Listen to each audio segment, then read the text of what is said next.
All right, everybody. I'm very, very happy. And I've actually, Nick, being our wonderful British Shakespearean aspiring revolutionary friend, I've pulled out my tea, my British tea in honor of Nick and this presentation. And he's really been fighting. Yes, is that a tea? Yeah, that's tea. That's Excellent. English breakfast tea Me too. English at breakfast tea 10 right here. o'clock at night. Eh, It's keeping me going. Continue. breakfast. It's 6 a.m. out there somewhere. Yeah, exactly.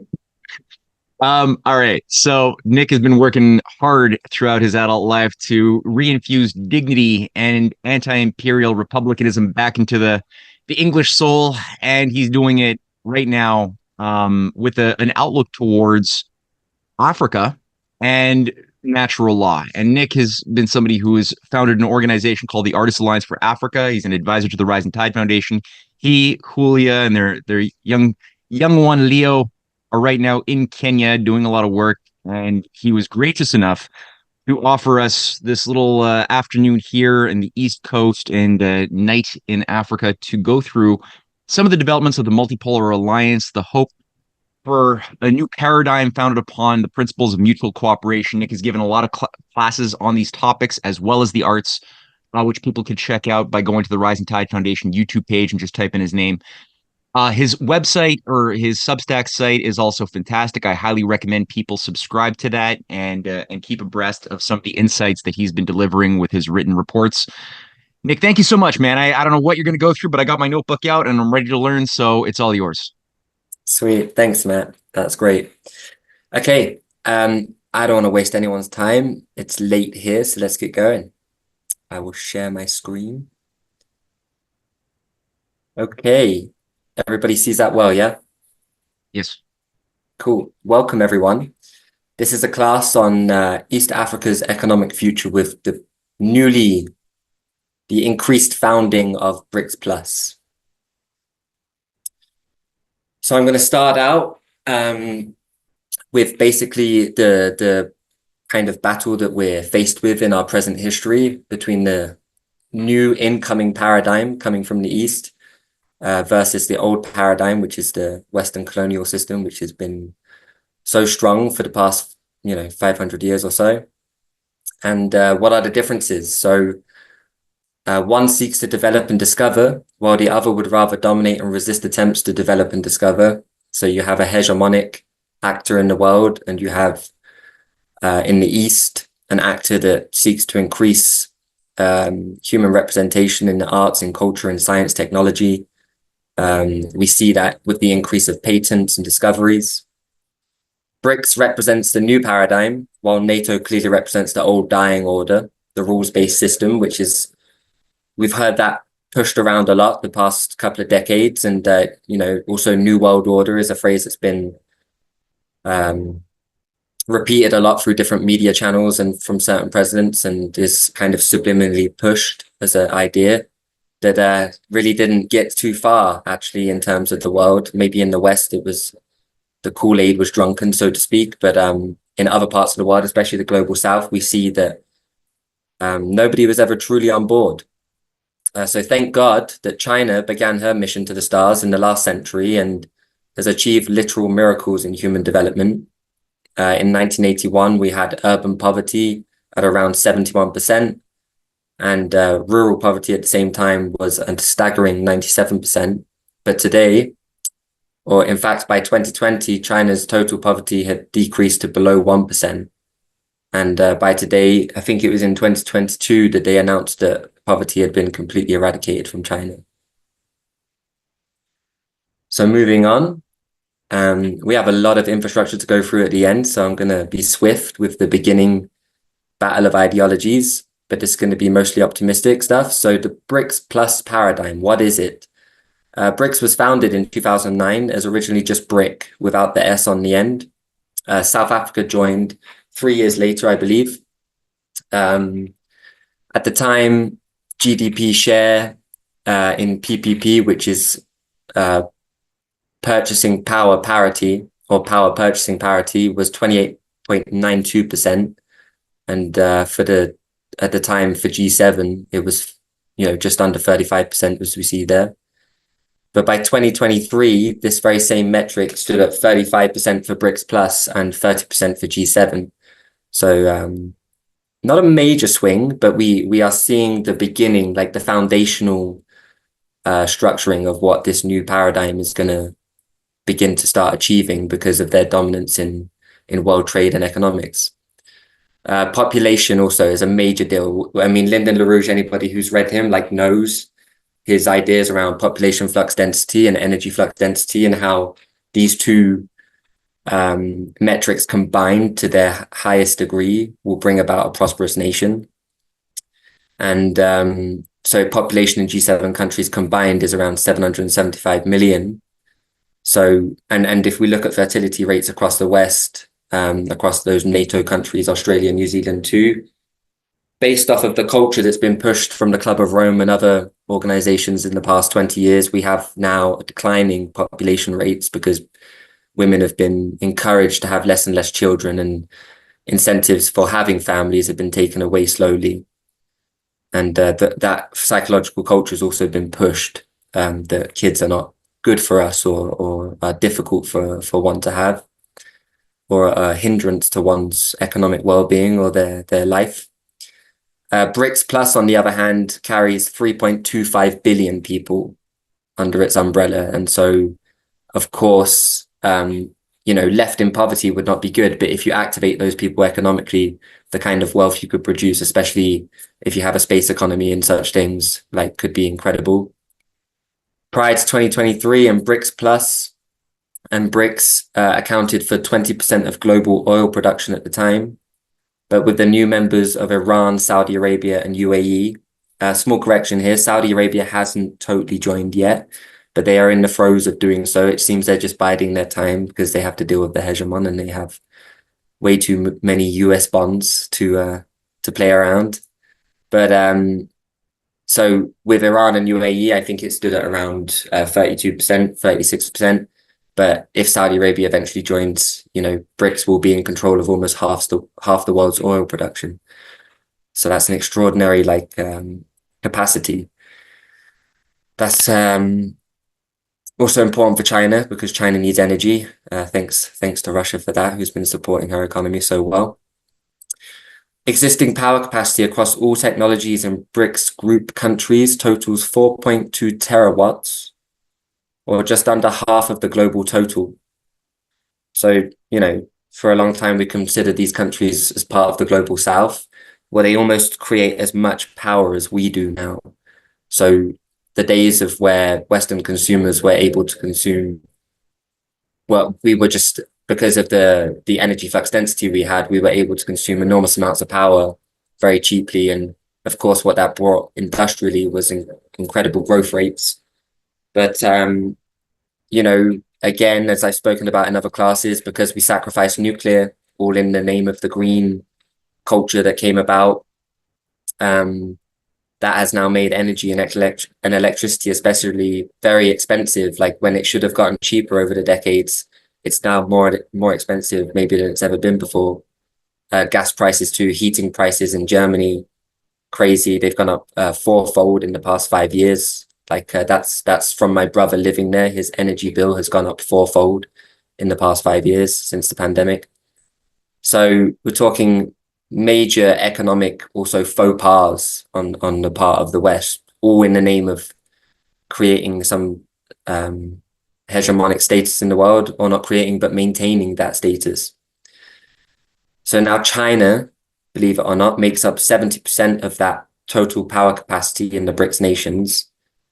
And most nations rely on one source primarily. But over these next decades, I really do think that we'll see a vast infrastructure development in terms of energy. We'll see vast amounts of nuclear. In one of my last classes, I spoke about Russia and Africa's expanding relationship in the realm of nuclear industry, and it's just rapid. So no one should be surprised that over the next 5 years, keep your ears pierced, there will be many announcements on nuclear power stations being built in Africa, especially sub-Saharan, because we already know in Egypt they have.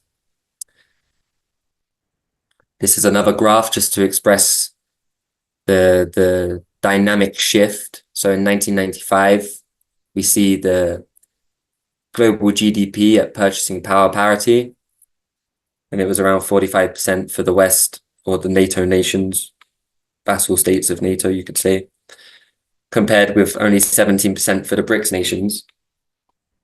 BRICS was not fully organized at that time, but that's just the projection. By 2010, some 10 years after, we have comes down to 34% and then 26.6. And then by 23, you actually have a crossing of the channel. So anyone can manage, like, can imagine in their mind what will be the case by, say, let's say 2035, which is now a short 10 years away from now. You'll be probably looking at around 40% for BRICS and 25 for the Western nations. That's just going at current rates. If anything changes in that time, like in terms of the global south really partnering up with BRICS and going on a major infrastructure development plan, of course, that could speed up that process like exponentially. On the right side, we have another graph expressing GDP, same by PPP, and the growth. So we can see the clear trend here. So what does BRICS represent ideologically? I noted down diplomacy, development, and charity. I don't like putting aid, even charity now, the word is riddled and kind of shaded with all sorts of sentimental thoughts. But if we take the example of China, we can see that charity has a far more, we could even say Christian or like honest and integral and truly aiming to lift the status of a nation rather than just build something for the sake of their own pragmatic interests. So BRICS Plus operates on a shared vision for the future of humanity. These are mostly China's words, actually, and Xi has said these words many times. She seeks to engage all partners in diplomacy on how to achieve this goal. Development, of course, is the key to physically lift the standard of living for all people around the world, and of course to achieve a new economic renaissance, one that will all but eradicate conditions of poverty in the world, which used to be one of the West's like principal arguments. It was all about us defeating famine, poverty, child malnutrition, things like this. Back in my childhood, I remember the enormous amounts of concerts and advertising that was done in that regard. China was the giant to kickstart the building of the foundation of what we witness today in terms of infrastructure development in Africa on what we call the dark continent, the continent that has waited so long for real major infrastructure development. So FOCAC, around the millennium, when basically the West really did start to switch off, and basically the global South got the message that we were never going to get serious about changing the future and the fortune of African nations, and that all we were going to do is peddle small amounts of aid and create a lot of corruption in the elite and the aristocracy there. China intervened and created FOCAC, which is the Forum of China-African Relations, and this organization was the beginning of China's long game. So it started out very slowly. Here we have a video that I've showed in the past, but I will show it again. This is starting in 2000, FOCAC, up until 2021, and it shows the FOCAC ecosystem and the range of discussions that were taking place between China and Africa starting from the millennium up until today, and you'll see the expansion of diplomacy.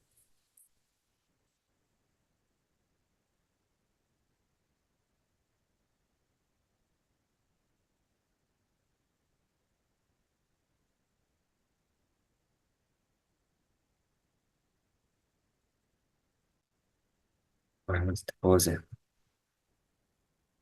So yeah, by 2021, and of course now with 2025, like time does go by quickly, and especially with these things, it seems they come around so fast because they're every 3 years, and we already just had the last one in Russia in 2024. Oh no, sorry, it was in Senegal, I believe. So you can see the expanse, like and of course, in your own time, like people can look back on this and pick out some of the individual boxes, and you'll see the scope and the depth of the discussion that's taking place. But yeah, it's amazing. Like it's really incredible, and this is why China has so much respect in the world. It's not that they just come with a bag of cash and let's build a train. For example, in Kenya, when they built a train there, they built something like five secondary schools alongside the train line. They also did water programs. They do a whole host of other things when they build these major, and often, like I remember reading that there's often a lot of materials left over in the construction process, and they will take that excess and literally do things for free with it. So, charity really is possible when you're spending billions of dollars rather than just a few tens of millions on a solar panel, which has generally been the West's kind of game in terms of like development in Africa. So China, just because she's the best example in the world right now in terms of eradicating poverty and having a truly progressive economy that seeks to lift everybody.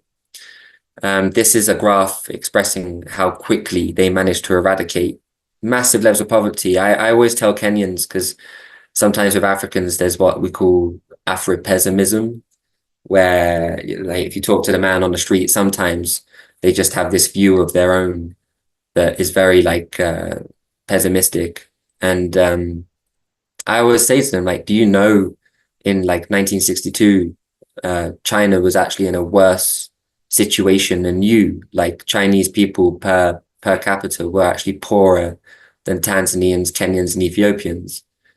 And that always surprises so many Kenyans. I love it. The look on their face after, they're like, whoa, really? Because like, of course, they all know what China is today.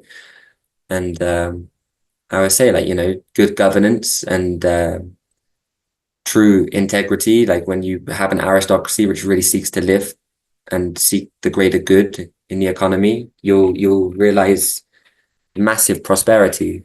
And even for Western people, like at the turn of millennium, like the products we were buying from China did not represent yet that diamond quality that we see today. But of course, like it's just been so rapid, the scale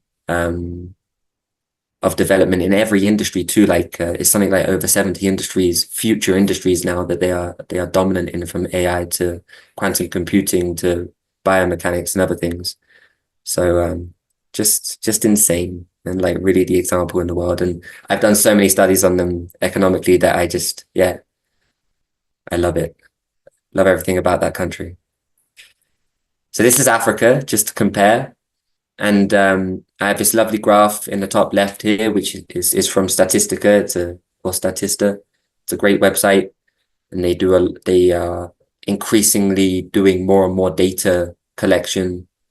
And here they've done a projected share of population living in extreme poverty from 96 all the way to 2065, which is for the African Union, 2063 is when they want to have basically a fully integrated continental economy where they'll have high-speed rail going from northeast, southwest. They will have ports all the way down the east and west coast. They will have, cross-border relations, all sorts of like the kind of economic standards that we've become used to in Europe, for example, where we're crossing borders daily without any trouble. And the ease of doing business, for example, is very easy. So it's very promising that on this graph, based on current data, it should be that around 2056, less than 1.7% of Africa's population is living below the poverty line, which I think is just extraordinary. And I believe it. I actually believe it can be quicker because, China did it in 40 years. Right now, Africa has the same population as China. So there's really no reason in terms of numbers. And of course, we know, not all things are logical. Like, and when it comes to humans, certainly not.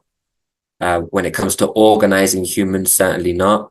And that's been Africa's greatest problem. Like the role that colonization played has caused so much tribal damage and you'd say like family issues on the continent that there's sometimes we're still dealing with that. I mean, I know everybody's probably hearing about Congo the past few days. That is also very much kind of coming from that end of things. But we'll stay on positive stuff. In the bottom left graph here, we have the millions of poor. So we see that this blue here at the bottom, that was East Asia and Pacific. So China. So China's done the world a huge favor in the years from 1990 to 2020, as we can see, right? It's just gone down where it's just collapsed, it's disappeared. That blue blob there at the beginning, which was almost making up 1 billion of the world's poor, is gone. And what you're left with now in 2020 is mostly sub-Saharan Africa in the kind of teal green there. So the South Asia bar is also mostly gone, all but gone. We actually see a slight increase in poverty in the Middle East and North Africa, and that's probably due to our war against terrorism. So on the right graph here, we have a poverty headcount ratio at $1.90 a day. This is color coded. Now, you know, right there in the heart of Africa, we can see Congo seems to be the aim. You know, right now it seems to be the game to keep Congo down and stop, because you know, Congo is the place where all the minerals for a lot of these future industries are coming from. And you know, it's in a lot of people's interest to make sure that Congo doesn't become a sovereign nation. And given the size of it, it is the largest, if not, well, it's the largest sub-Saharan African country for sure. Algeria might be larger by land space, but in terms of mineral resources, Congo is the biggest country in Africa. And in terms of water resources, with the Zambezi, with the Congo River being one of the largest basins in the world, they have the potential to power and light up the heart of Africa easily. There's a very famous project called the Grand Inga Dam, which has been spoken about now for over 20 years, to create almost 50, like anywhere from 35 to 50 gigawatts of power. A company like Three Gorges Dam in China could build this. They built a 22 gigawatt in China, so they can certainly take on a project like that. But yeah, we see Central African Republic, the Republic of Congo, and Angola and Zambia especially are very much in the dark, so have a very high head count for poverty. But we're focusing today, we're going to focus on East Africa. That's where I am. I'm in Kenya. I've been here for 3.5 weeks now. And every year I come back, I see rapid development, new roads, or roads that were being constructed last year or the year before that are still ongoing, but almost finished. The pace of development is quick. And I'd say what's the word? They're very clinical in their choice of which roads they're picking to get going. It's all in basically right now. Most of the roads that get built are all for the good of the agriculture industry, given that makes up almost 30% of Kenya's economy. And that's a good thing. Like, agrarian economy is very important, and most African countries are almost becoming food secure, food sovereign, you'd say. They produce enough food to feed everybody and to export as well. Whereas when I was a kid, that certainly wasn't the case with Kenya and a lot of countries. So we're turning a corner in 2000, like I said, and China, the foundation builder, it really has set the standard for the world. And now, given it set that standard, certainly takes the stage as a main actor, and people world over trust China more than anything because of their practical ability. I mean, at the end of the day, they have such a high level of skills and knowledge when it comes to engineering, especially, and the cost at which they can do things and the time duration it takes is just incredible. This picture here is a train I went on just a couple of weeks ago. I used it to go to the coast from Nairobi, the capital. And so we have in the right corner there Kibwezi Station. Stations are very modern. Public toilets are very nice. There's cafes. There's coffee and sandwiches and hot plates on the train even. There's a whole cafe restaurant.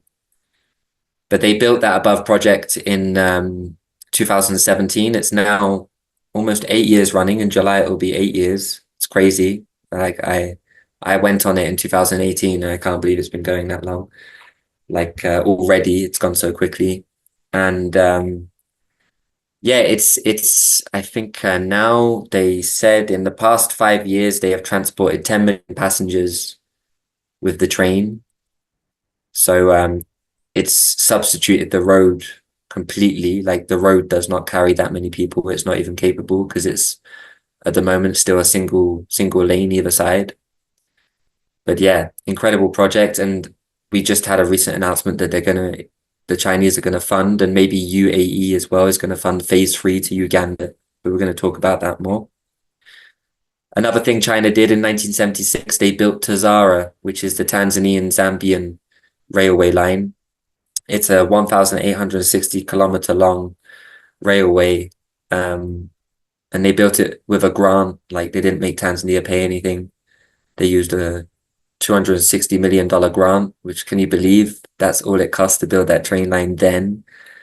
And that was 50 years ago, but only 260 million. Nowadays, to build these train lines, it's costing billions. But yeah.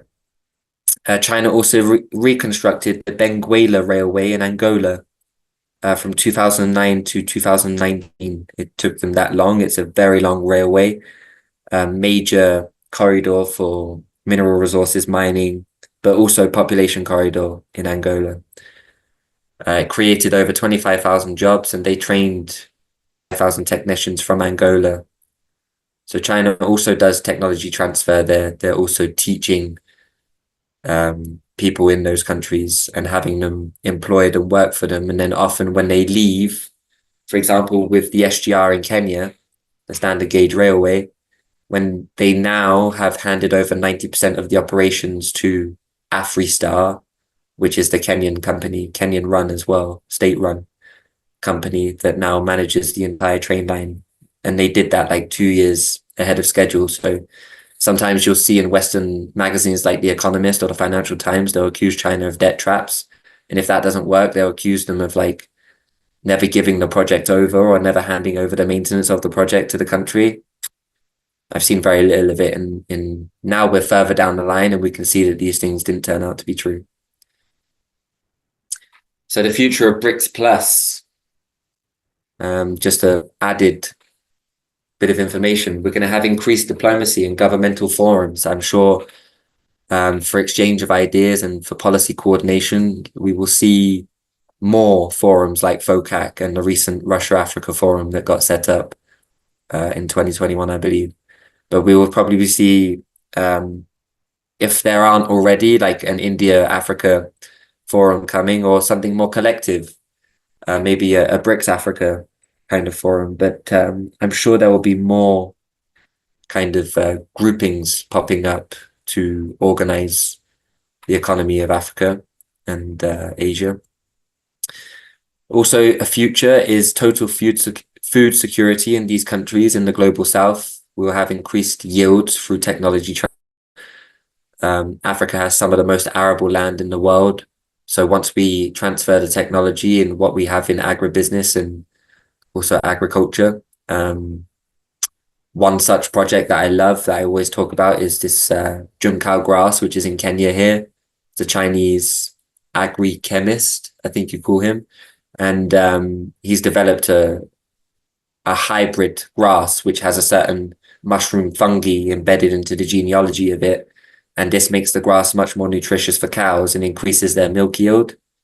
And it increases the beef and the meat on them and everything. So just a better quality grass than Napier grass, which is what a lot of cows here eat, and leads sometimes to certain like dietary deficiencies, or just doesn't increase the milk production the way this Junkao grass does. So that's a major deal. And that company, which started out very small, like 7, 8 years ago, is now working in 3 East African countries and has sold that grass to a lot of farmers. Then we'll have increased infrastructure development in the global south, and especially the economic corridors. Don't know if anybody has ever looked at Lyndon LaRouche's World Land Bridge map, but I would certainly recommend it if you want to get a scope of uh, what is going to be built between now and 2050 or 2060 in terms of Asia. Like China's expanding railway network is now is in the process of being expanded to Malaysia and thereon after to Indonesia and ASEAN countries. But will also be stretching into Russia and Iran and eventually all the way to Egypt. There will be high-speed rail going from Beijing all the way to Cairo and down to Nairobi and all the way to Cape Town. So that's all very exciting. But how we're going to get there is basically this new financial architecture which is coming, which we'll speak more about. We're also going to see increased science and technology cooperation. We have already a very vast international university exchange system that the West was such a leader in the 80s and 90s. And there's now, I mean, that benefited countries like China a lot and Russia. Like a lot of Russian and Chinese students and Iranians came to the West, came to America to study, came to Germany and places, Switzerland. I think even, for example, Kim Jong-un studied for a period of his life in Switzerland. So we really were the world leader when it came to education, but that's also changed. And Chinese universities nowadays rank very highly in the top 20 in terms of students' results and grades, maths, science, across the board, languages, especially classical arts. I mean, in terms like I remember reading, China has over 1.7 million piano players of the very highest level. So they've really excelled when it comes to education. And now a lot of Africans and global South countries, for any of the middle class, they might send their child to Beijing, which is, of course, a much cheaper cost for education too, or any other Chinese city to get first class education. There's a lot of media coordination going on. RT, for example, has set up a headquarters in Nairobi. CGTN as well is in Nairobi, and I think they're also in Dakar, Senegal. I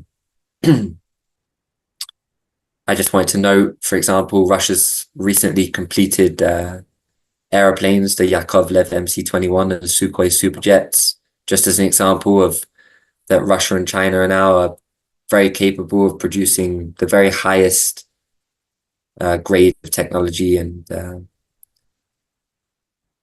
science, and they're breaking literal barriers, physical principles when it comes to Russia's missile system, for example, or submarines, or like I said before, China's quantum computing. Like we're losing the game in pretty much every area because we've been caught sleeping. So once you have this technology transfer, I'm sure when the time is right as well, because there's some certain pragmatism to this economic game, China and Russia will certainly help set up manufacturing industries for aerospace. I know a lot of African countries are talking about building space stations. They have the longest equator line in the world, so it is a little bit easier getting out of the atmosphere. Not to mention perfect weather conditions for flying rockets. So yeah. Technology transfer between nations of BRICS Plus and the Global South will have engineers, scientists, technicians, electricians, etc. They will be trained in the tens of thousands, already are being trained in the tens of thousands. Like a lot of the train staff and maintenance for the train in Kenya, they were trained for anywhere from 3 months to 3 years in Chinese universities, all on railway, logistics, service, hospitality, all of that. They were taught all of that over a period of time. This will give economic sovereignty to these respective nations. And yes, I just want to check the chat here. Thank you, Peter. I'll answer questions at the end. Yeah, Canada Via Rail is in the Dark Ages. Like Honestly, at the rate it's going, African nations will surpass some Western nations' railway networks, that's for sure. Road networks will take a little longer, but we're going to look at that. Okay. So the new BRICS plus financial architecture, I'm just going to try scope it out between 25 and 35 because this is going to be a long process. Like what this new paradigm, it's no joke. It's a real process happening, and we are literally witnessing a transition from one um, power or power structure that for a period of time was very good and really did bring a lot of development and science and knowledge into the world, but of course has now dropped the baton. And so with this new architecture, we'll just scope out the next 10 years. So what are some of the main things that will happen, or the things that I'm aware of? We are already seeing a lot of bilateral currency swaps, um, and often done at fixed rates. So when they're done, it's enormous amounts of money exchanged with so and so amount from that country, and then they are able to hold that currency in their own accounts and use it for whatever they may. So the idea eventually would be that BRICS would create a pool of diverse emerging currencies that are relatively strong or have economies that are pretty diversified. And then any nation within the BRICS Plus group, or maybe I saw today, because they're talking about in the new development bank, what is the structure? What are the agreements for someone getting financing from us? Because they want to be very safe at the beginning, of course. They don't want to have like loans not be paid back and failed projects. So they were asking, what are the kind of conditions for a nation getting access? And they were saying, well, all it would take is if you're a BRICS Plus partner and you have a strategic relationship with another nation, that would be enough for them to get access to loans from the new development bank. And then those loans would or those credit allocations would be done at lower interest rates than the IMF and the World Bank normally use, and would be maybe like larger amounts often as well for bigger infrastructure projects, so that they're not limited in developing their economies. So it will also ease payments in trade. That's another benefit from bilateral currency swaps. You need to have, for example, if I want to buy products from Russia, it would be way easier if I just had rubles. But as it's very annoying for me to go down to the currency exchange, buy rubles with US dollars, pay that fee, and then send the rubles to Russia to buy that product. Instead, it's better that one of your banks in Iran or in China, one of those banks, maybe three or four, have rubles within their accounts. And then any company can do the banking from that bank to Russia. So, and then, well, we'll talk more about that, but they'll bring in crypto technology to speed those processes up. So you don't necessarily need to create new currencies, but the actual technology itself, for speeding up transactions around the world, instead of it taking days to send money from Tehran to Moscow with crypto technology, we can speed those processes up to the millisecond, and so we can really speed up the world economy with this cryptocurrency technology, which is taking hold now. Alongside that, we're seeing the increased production of gold. China, Russia, Iran, many countries, India too, are increasing their asset holdings of gold. And this is to stabilize their own currencies and also to provide just a macro asset that they can use for possible debt restructuring. They can use it to pay off debts. They can also use it to create credit. So yeah, but it's a good asset to hold, and who knows, BRICS might consider for the sake of commodity market, because the West has been speculating on commodities markets now for decades, and that's hurt the global South, especially in getting a fair price for its resources. There might be a restructuring of the trade or the marketplace and how those commodities are evaluated and I'm sure we'll see a more just marketplace. Then we have BRICS Bridge, or we could say BRICS Pay. Sure, we've all heard of some of these things. It's a SWIFT replacement, basically. SWIFT is the mechanism for transactions on the planet. So Visa, MasterCard all use SWIFT. Anytime someone makes a credit card payment for a product on Alibaba, it's normally using SWIFT. Now, China created their own Union Pay, which was already a replacement for SWIFT. And then Russia created something called M-Pay, I think it was. But still, it's quite easy for any country, like, for example, Vietnam and certain countries tried to use Russia's M-Pay and then were sanctioned. Their banks were sanctioned for doing that. So there's still problems when you hold enormous amounts of US dollar in your debt.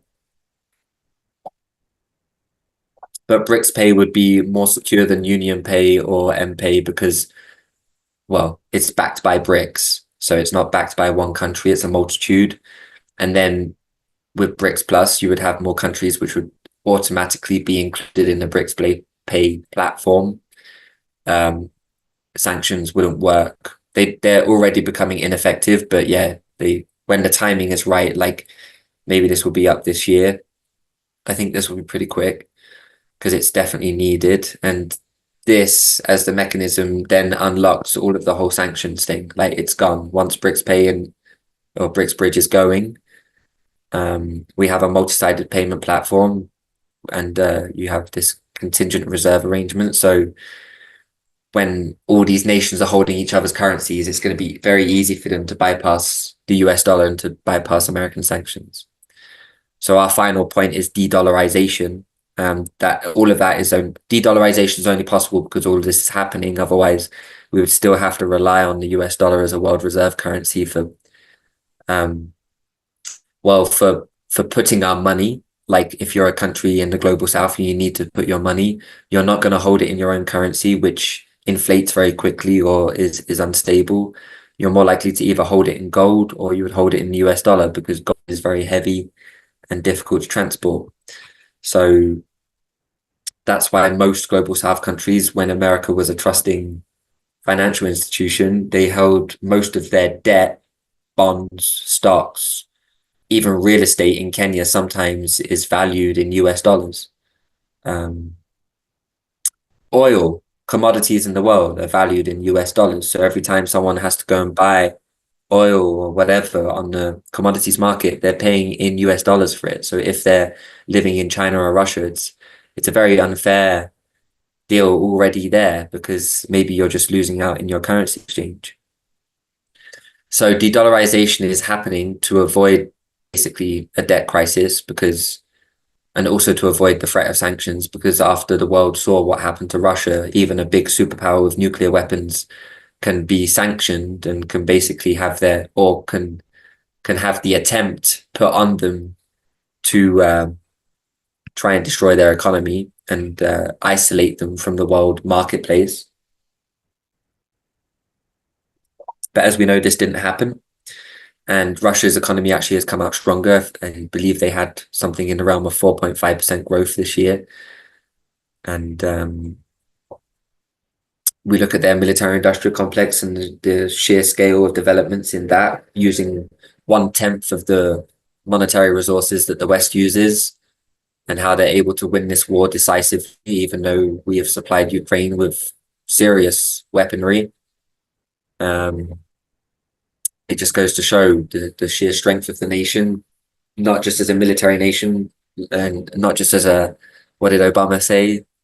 Like just a big oil country or something, a big military state with oil, but it's Big, far more than that. What was it? I thought it was like a gas station with a military or something. There you go. Yeah, gas station with a security company or something. So yeah, it's not just that. It's sadly Obama doesn't know much about history or Catherine the Great or Peter the Great, for example, and I guess has never gone to St. Petersburg and hasn't seen the beautiful culture there. But yeah, it did not shy away from the challenge and de-dollarized completely. Like they don't hold any US debt anymore. They don't hold any US bonds. They're not invested in the US economy. They've even banned banks from JP Morgan from trading Russian stocks. Um, you know, that's as strong as it gets. Like JP Morgan is banned in Russia. George Soros is banned in Russia. So they were the first to really be like, you know, for all of that.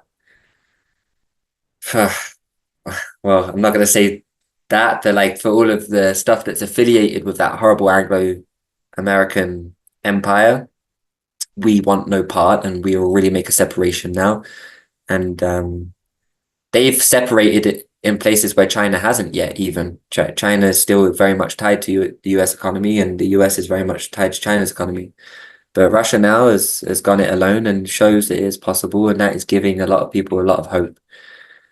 Um, how will this new architecture help the global south then? What's the optimistic side?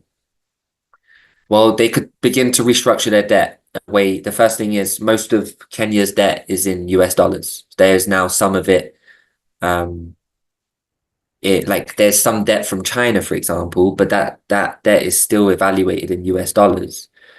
And because when China built the SGR for Kenya, of course, China could have said, like, why didn't you take yuan? Yeah, but how is Kenya going to use yuan in Kenya to buy the goods to build the train? So unless then they bought every good from China, and then they could have done that. But the moment you go back to buying any US good or like any good valued in the US dollar, you need US dollars to pay for it. So that's why these reserve currency baskets need to be set up very quickly so that people could get debt in other currencies from other nations, from other superpowers that are willing to put up that credit. Um, and they won't seek to get rid of their US dollar debt entirely. That really is not the game. We're not flipping the board here. Like there's a lot of extremists out there that are like, oh, the US dollar is going to die. Like as a reserve currency, its days are over. Like that's not true. Like I really don't believe that. There's some people, hotheads, sure.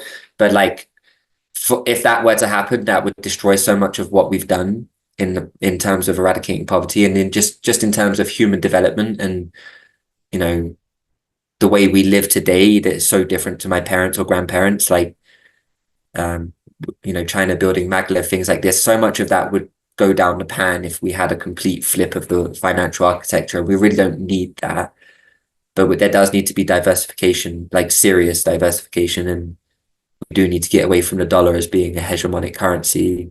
That's why Putin says again and again, like they're doing it to themselves. Actually, there was no need for anybody to de-dollarize or to change anything until they started using the dollar as a weapon. So that's always what he says, and he's true. He's honest. Um, so by restructuring the debt, it increases the stability of the nation's currency. So like the Kenya shilling or the Tanzania shilling would be stabilized by having more currencies in their accounts. They would need less expensive US dollars to pay for debts because they would have less US bonds. Maybe they would have more panda bonds from China, which now you can buy from the BRICS Bank from the NDP.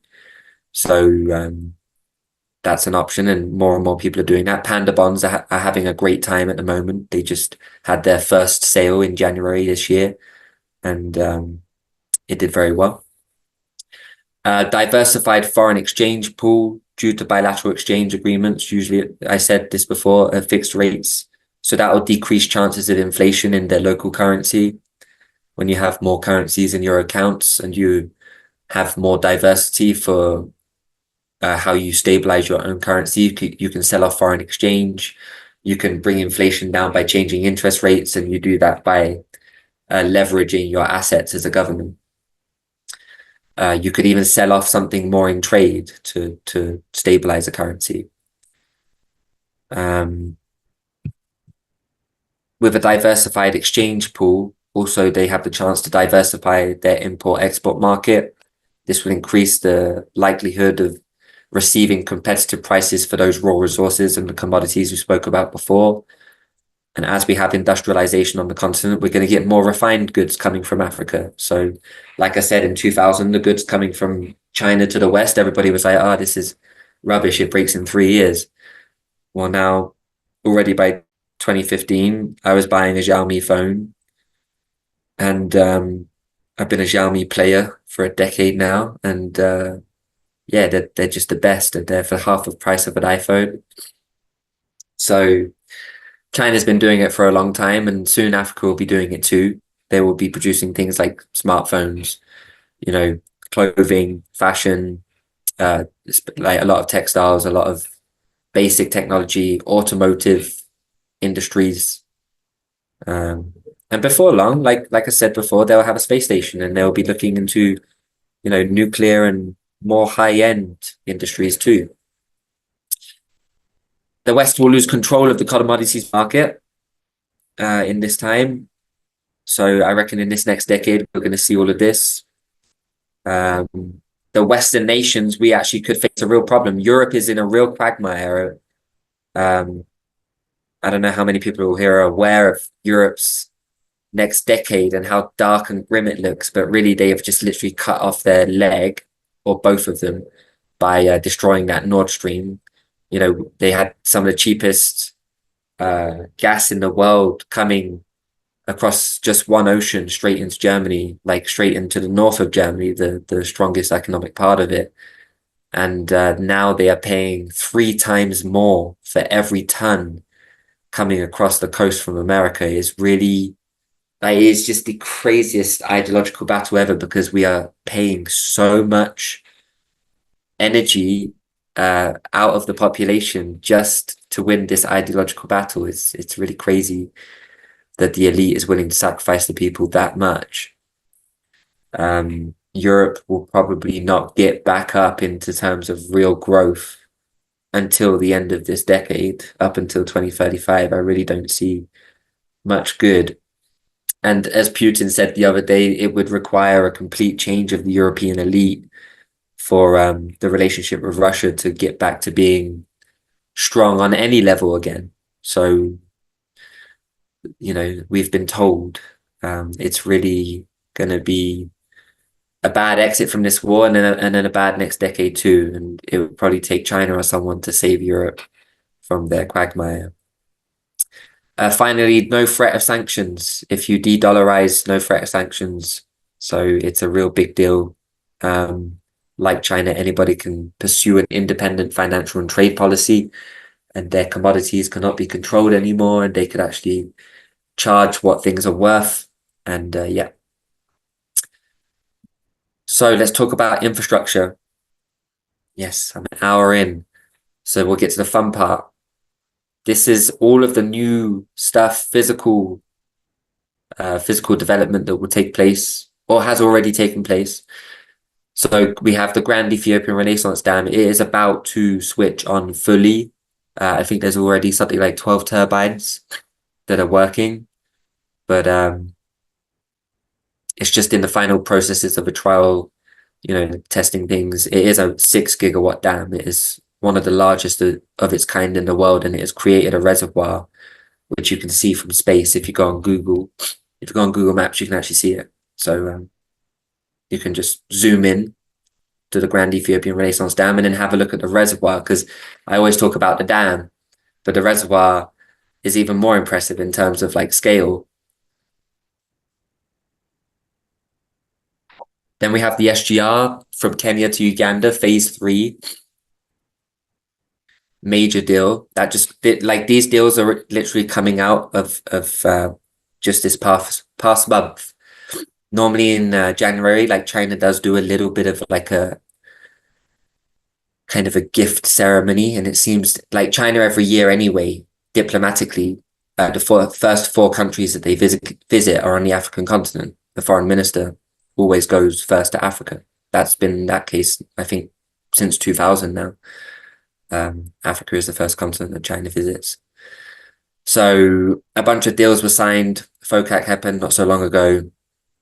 And finally, the financing has been given to increase the train line that China already started. So that's great. It's going to go like already goes from Mombasa to Nairobi to Naivasha, but next it will go on to Kisumu and then Malaba at the border of Uganda and then Kampala, which is the capital of Uganda. So I think when it's done, it's going to be over around 1,100 kilometers from coast to Lake Victoria, basically. And then you have the Tanzania SGR phase 3 to 6, which is currently undergoing. It's currently ongoing. Phase 1 and 2 are already completed, so a good 705 kilometers, I think, have already been completed. Tanzania is going rapidly with their train network. It's taken a major shift in speed recently. It was already going quickly, and now it's going quicker. I read a whole report on the tax budget today for 23-24 and for 24-25, and they're taking something like 11% of the entire tax budget to finance the SGR. So the entire tax budget, for example, was 20 billion US dollars for this year, April to April, 24-25. So something like $2 billion of that is going towards the SGR just in 1 year. That's crazy allocation. And that eventually is going to be extended to Burundi and Rwanda. So it will be cross-border and international rail. Then you have the Ethiopia SGR extension as well. They want to do from Addis Ababa to a place called Awash, and it's about 700 kilometers, and it's basically the link from Addis Ababa to Nairobi to North-South link. We're going to look at a map in a bit that will show you. Then we have El Daba nuclear power project. It's a 4.8 gigawatt project in Egypt. It's going to be done in 2028, I believe. The first plant, I think, is coming online this year. So I already started following a lot of these projects at their inception, like 5-6 years ago. Because of course, bear in mind, a nuclear power project, it's no small measure, as you can see with the pictures here for the Grand Ethiopian Renaissance Dam. The one above is huge. Like the scale is just massive. You have to take so much land to do these things. And it's the same for like a nuclear power plant. And not as much as a solar power plant, of course, but still a lot of land. Then we had the 100-kilometer extension of the Suez Canal. Egypt did that in a year. That was a big deal. It opened up that very busy trade corridor, of which 1/3 of world trade passes through. And well, even after that was done, somehow they still managed to log jam a boat in it. I don't know if anyone remembers that in the news, but I'm sure there was something fishy about that. That's for another class. There's going to be a new Addis Ababa airport to be complete in 2029 that will they wanted to cater for 100 million passengers a year, which is a huge amount. Ethiopia is positioning itself as a crossroads. They're trying to position Addis Ababa as a crossroads city to get from west to east. So for anybody who wants to go indirect, they, instead of going direct from like London to Beijing, you could stop in Addis Ababa like we do stop in Dubai or Doha. So because Addis Ababa is very close to those places. So that's going to be done in 29. And then a little bit on the NDB, the new development bank from BRICS. Since its establishment, the NDB has provided funds to projects worth now 35 billion US dollars in prioritized sectors of infrastructure, energy, environment, water, and sanitation within BRICS plus member state countries. Because for a long time, that's the only places they would do any projects, but now they're expanding. While China alone has pledged $60+ billion to Africa, to the entire continent for the next 3 years. That was after previously pledging like 56 billion in the previous 3 years from, what was it, 2021 to 2024. So now we're in the next phase, 24 to 27. And already before 27, you can guarantee that 60+ billion will have been spent and there will be another 60 or 65 billion from China coming in 27 till 30. So that's why Africa also can fund a lot of this stuff right now. It's not that the money's coming from nowhere. On one hand, it's coming from the increasing tax budget because, well, I'll talk to you about some of the numbers that the SGR in Kenya, how much revenue they made. But yeah, it's creating the tax basis for increased infrastructure spending, and that's how China have got them on the platform that now they can start doing it for themselves. But China's going to keep helping them anyway, so it's going to be double fast. Africa-China trade, imports and exports of goods has grown like significantly. So from 2000, it was $11.67 billion. And in 2022, it reached a peak of $257.67 billion. So yeah, a 25-fold growth. It's incredible. And it's not slowing down. China needs energy, needs resources, needs food, needs many things. So their population's getting very rich now. And yeah. So moving on, economic corridors. This is what's going to open up the private economy. So once we get all these economic corridors done and complete, you'll see a massive renaissance of private economy in Africa. We're already seeing it in East Africa. It's probably the fastest growing region on the African continent as a region and not a singular country. And generally, things are going really, really consistently here. We have GDP growth that ranges for Ethiopia. They're always in the 6 to 7% from since 2021 up until 24. Kenya's anywhere from the 4.5 to 5.5%, and Tanzania's always above 5%. They're getting on their way to 6%. They aim for 6% by 2025 this year. So they're all recovering extremely well from the pandemic. And most of that is because of their level of infrastructure is way higher than most other African countries. The three countries, actually, Ethiopia, Kenya, and Tanzania, they also rank in the top 5 of ease of doing business and investment destinations on the African continent now. So when you share a border altogether, it does create quite a boon as well. Not to mention, it's on the eastern side of the continent, so it's closest to China and India, and that certainly helps too. What corridors are we talking about?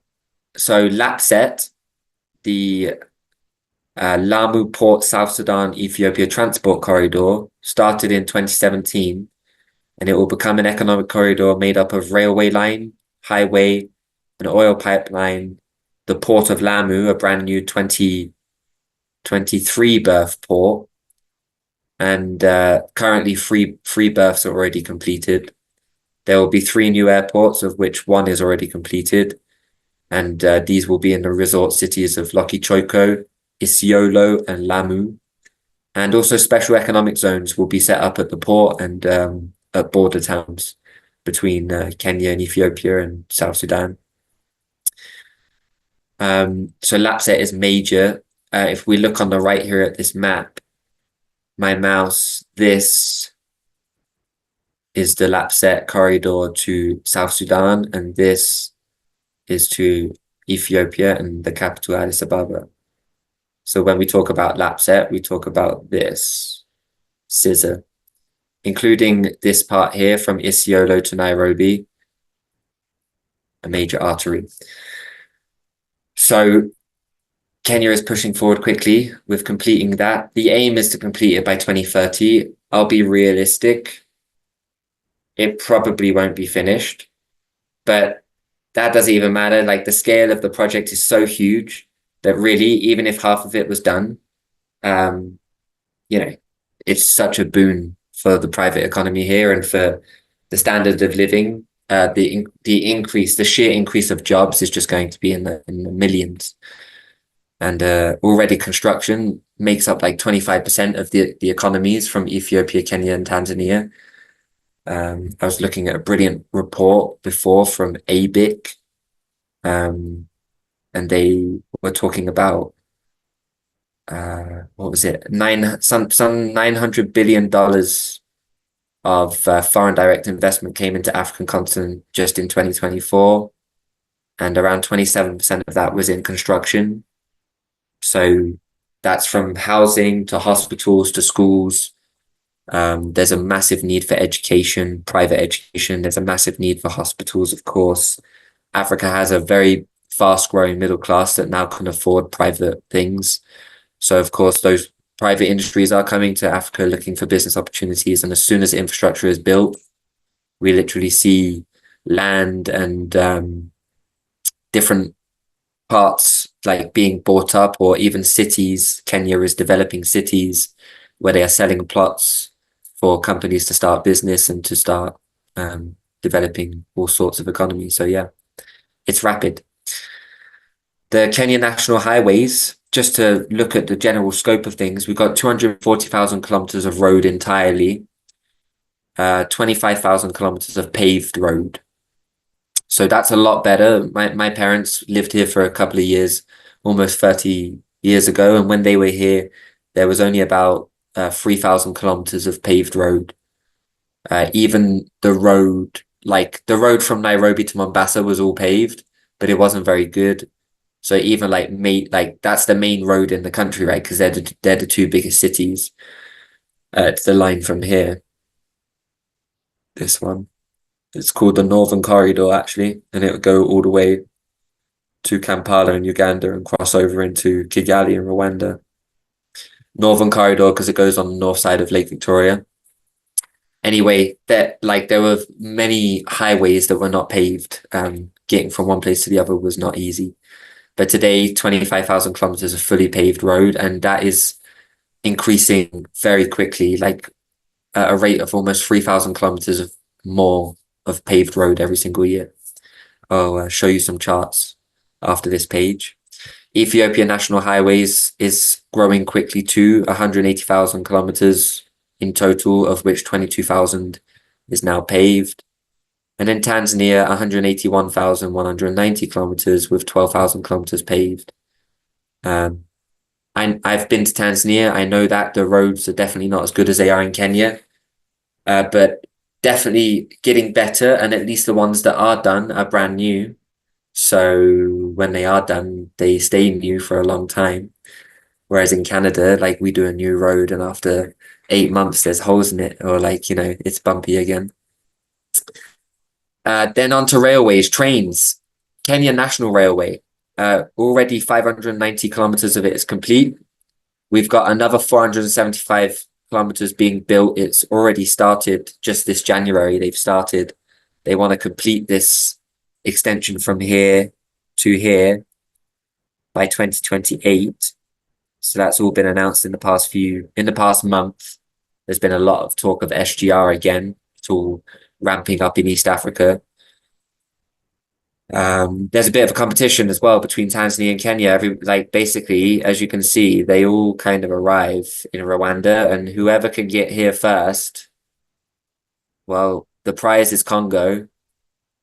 So yeah, it's all about resources and who not just, it's about the movement of people and all this, but in terms of the great economic players, it is important to get access to resources, to develop them, to bring about great good economic prosperity. But it will, it's gonna create what do you say, well, we need those mineral resources for the future industries that we're about to develop. Space industry is not going to come for free, and building rockets and things like this require serious chemistry and things from the periodic table that Africa, of course, has a surplus in. And so now there is you could say, a bit of a grab going on, but at least this time African nations are in control of their destiny a lot more than they were 60 years ago. So, or better yet, 100 years ago when it was broken up into former colonies. So definitely a much better situation. And so Kenya's total by 2028, we're looking at 1,067 kilometers of rail line in Kenya, going from Mombasa all the way to the Ugandan border, stretching into the capital. And hopefully by then we have already begun the railway from Lamu to Isiolo and from Nairobi to Isiolo so that we can start having a railway grid and an actual network in Kenya if they could get this line done from Nairobi to Addis Ababa.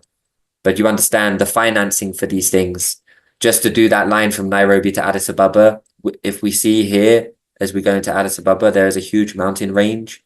And also as you come down into Kenya, you've got a mountain range. So though it's a plateau and it goes up slowly and it should be pretty easy to traverse, there will be some, challenging conditions to building.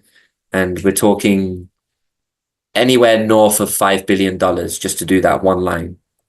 This line from Nairobi to Mombasa costs 3.8, anywhere from 3.8 to 4.2, depending on who you believe.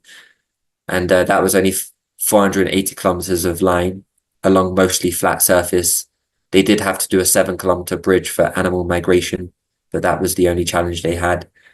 Other routes would have bigger challenges, but they are coming and coming quick. Ethiopia's national railway is currently 760 kilometers complete. It goes again straight to the coast because it wants to get its goods to the port quickly and increase the ease of doing business. Tanzania's national railway is 705 kilometers already complete, but Tanzania is really on a mission. So they are now currently already constructing the phase 3, which is 294 kilometers. That is supposed to be done very soon. And then there's phase 4, 130 kilometers. Phase 5, 341. Phase 6, 506. That's the part that goes to Burundi. And then this 1,000-kilometer line is an idea that was already back in the 80s, which if you see my mouse down here, Tanzania is a very big country. Here's the border in the south. And the south of Tanzania is largely forgotten economically at the moment. But the idea is to build a train line from here all the way to Lake Malawi to, again, help Malawi get access to the coast so that they can sell their resources and to also start refining those resources and selling them for higher price. Get better business for what they hold, because the hinterland countries have a real struggle with not having access to the coast. So that's why the train lines are so essential for places like Malawi, Burundi, Rwanda, because Kenya, Tanzania, Ethiopia, they're all doing very well. But the countries like Central African Republic, Congo, for example, because there's no access into the center of Africa yet, you're basically walking on foot. I mean, there's roads too, but they're all dirt roads. Once you go past the lakes here, this area in the middle is very much, there's parts of it that are just uncharted. So Tanzania is going to have cross-border trains to Burundi. That's the lengths of those there, totaling 367 kilometers, and also to Rwanda. Then in terms of airports, Kenya already has 5 international airports at international standards with a runway that's 3 kilometers or more for the big cargo planes. So those airports are Jomo Kenyatta International Airport in Nairobi, Moi International Airport in Mombasa, Kisumu Airport, Eldoret, and Malindi. And then you have Ethiopia has 2 international airports, Addis Ababa and Diadawa. Addis Ababa is about to get a second airport, so they will have 3. And then we have Tanzania that has 3 international airports, with a 4th that's under construction in Dodoma, which is the new capital city. They moved it from Dar es Salaam to get it out of the hustle and bustle, basically, and to have it more central in Tanzania so that it could have better administration.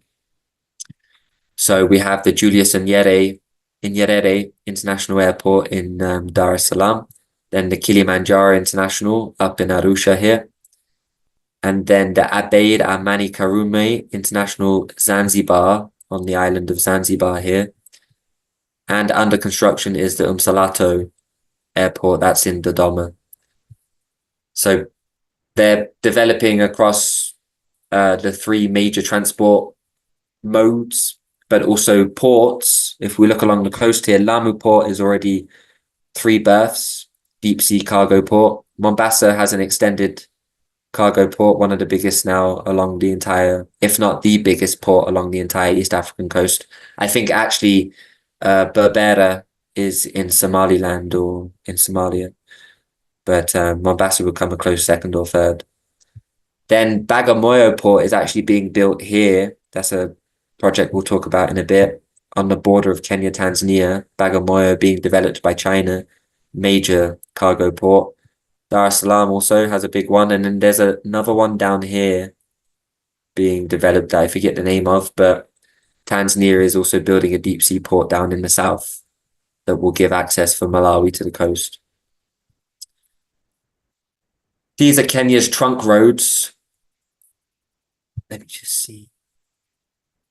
I'll get to questions at the end. Here's the roads. So basically, this is an updated chart of the roads register in Kenya in 2024. These are the three different agencies. So Kenha does the national highway, Kera does rural roads, and Kura also does urban roads.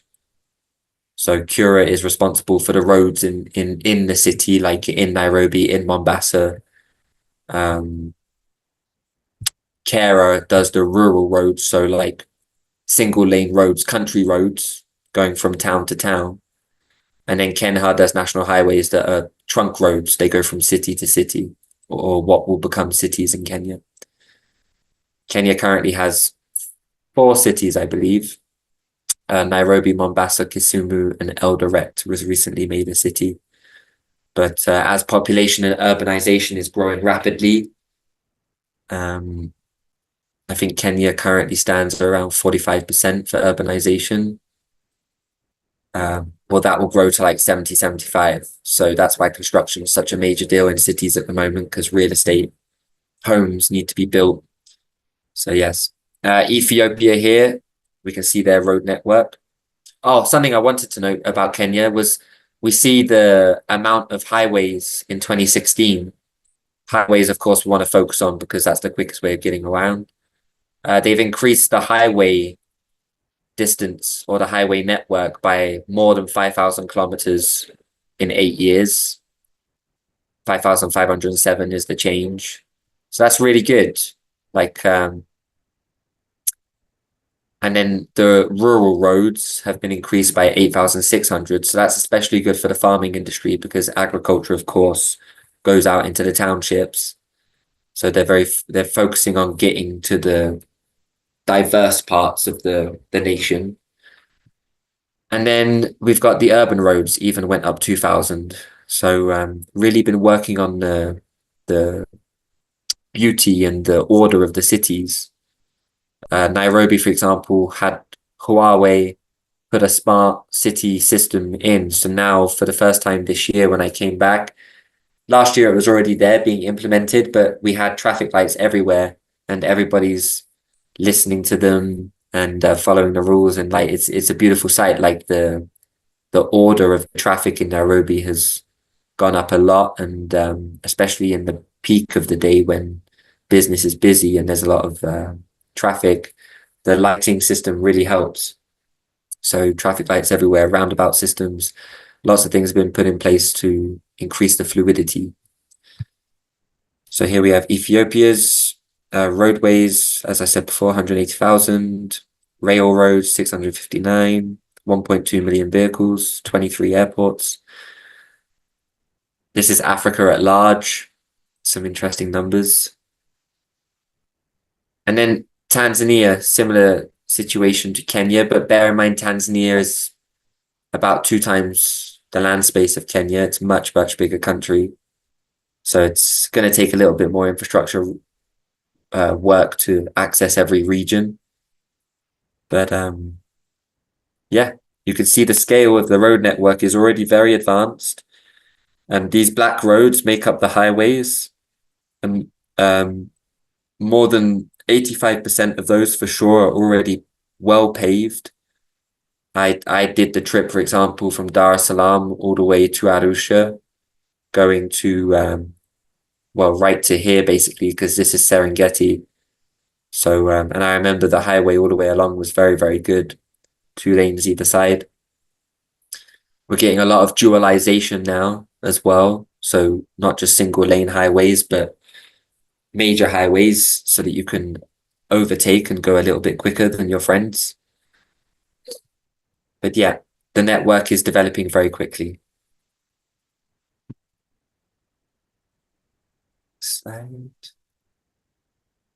So now onto the train network. This is the African International High-Speed Rail Network plan for 2063.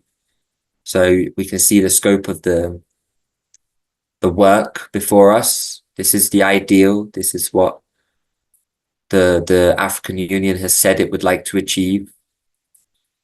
So that's for everyone's perusal. You can later on, when the video's up on YouTube, anybody can stop and pause and look at these maps again. They are extremely interesting. I love them because it's just that you get to see a glimpse of the future. And then if you have any private interests or you are interested in investing in Africa or helping business here or developing non-profit or, whatever it may be, it is a big continent and, always looking for investment. So these things are very good to look at to guide you as to where you would be well advised to look. So we've got all of these corridors, which are going to become major arteries for the movement of people, trade, goods, ideas, knowledge, universities, energy, all the things that go into creating a solid and sovereign nation state. These corridors are going to be the major transport arteries for each of these respective nations. And as you can see, no country is left out of this network. Every single country will be touched by one of these high-speed rails. So you have complete connectivity across the continent. No city will be cut off from the rest. You'll be able to get there's 4 train lines that are expected to go across the Sahara from coast to coast. So we're really looking at a different world when we look at this map.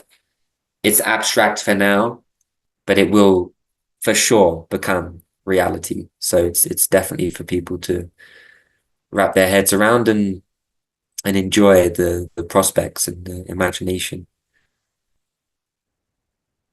So I'll move on to the next. It just says up here, these 2 accelerated pilots are the ones that are receiving the most interest at the moment. I would now add this one, Nairobi Kampala, because China has just put up the funding for it. So now we have 3 major accelerated pilots. And so that means basically they will be completed within the next 5 years. So yeah, a big deal for East Africa because you've got the Dar es Salaam to Rwanda, which is going to combine with the capital in Uganda, Kampala, which means it's going to link up with the Kenyan. Because Kampala, once that gets to Kampala, Nairobi is going to Kampala too.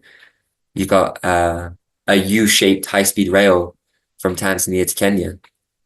You could go from the coast of Tanzania all the way in and back to the coast of Kenya, and then just take a boat back down to the port in Tanzania. So there's some real possibilities opening up here. So here's some facts, some hard facts about the 2 train networks, as we've just had a lot of news this year. Just to mention, intra-regional trade in the East African community currently stands at 28%, which is really high for the continent. The continent in 2022 only had 13.7% of intra-regional trade, which is a big problem because it means that most of the trade that's happening with Africa, most of the exports that are leaving the continent, it's not coming back. So there's not much refination happening still, and it's a lot of raw goods leaving the continent rather than refined product. And that leads to major trade imbalances. Even with China, it can't be helped because China simply just can provide Africa with more right now in terms of products and in trade than Africa can provide China. It's just Africa doesn't make as much as China makes. China has so many industries, or India, even, for example. With Africa, Africa is the one continent in the world that has an imbalanced trade relationship with every nation. It's just more imbalanced with the West than it is with the others. So whenever anybody Western says to you, well, it's imbalanced with China, it's like, well, it's imbalanced with us too. And it has been for a much longer time. But just to compare other regions like Europe, Asia, and Latin America, they've already attained intra-regional levels of over 60%. So that is definitely securing their economies much more than Africa's. Um, but as we can see, East Africa stands ahead of the continent. A full, it's double fold more intra-regional trade with EAC countries than it is with the other countries on the continent. So that's why I have a particular preference economically for East Africa, because stability, political stability, and consistent GDP growth. Like I said before, we're looking at 5 to 7% for the three major countries of Ethiopia, Kenya, and Tanzania. And they all share a border. So we have border security, and then a rich culture, like a seriously rich culture. We have a Swahili language, which has a growing population of now over 300 million people. The United Nations has classed it as one of the fastest growing languages on the planet right now, due to population growth in this part of the world. And I hope in future will be a major language on the planet, a respected language. And well, in my Artist Alliance for Africa, I hope to do a little bit of digging and archaeology to revive some of the ancient culture of Africa and help retell some of those stories using art to re-glorify some of the culture that has been lost or hidden. But moving on, Kenya. So let's talk about the SGR in Kenya. I said before, the China Road and Bridge Corporation that built the first phase, they already transferred 90% of the operations to Kenya Railways Corporation, or AfriStar, as they called it. In the past 5 years, the Madaraka Express, which Madaraka means freedom in Kikuyu, I think. But the Freedom Express has moved more than 10 million people between Nairobi and Mombasa, and has created 11 billion Kenyan shillings in revenue. So that is what is that? That is $110 million annually that they're bringing in, that they weren't bringing in before.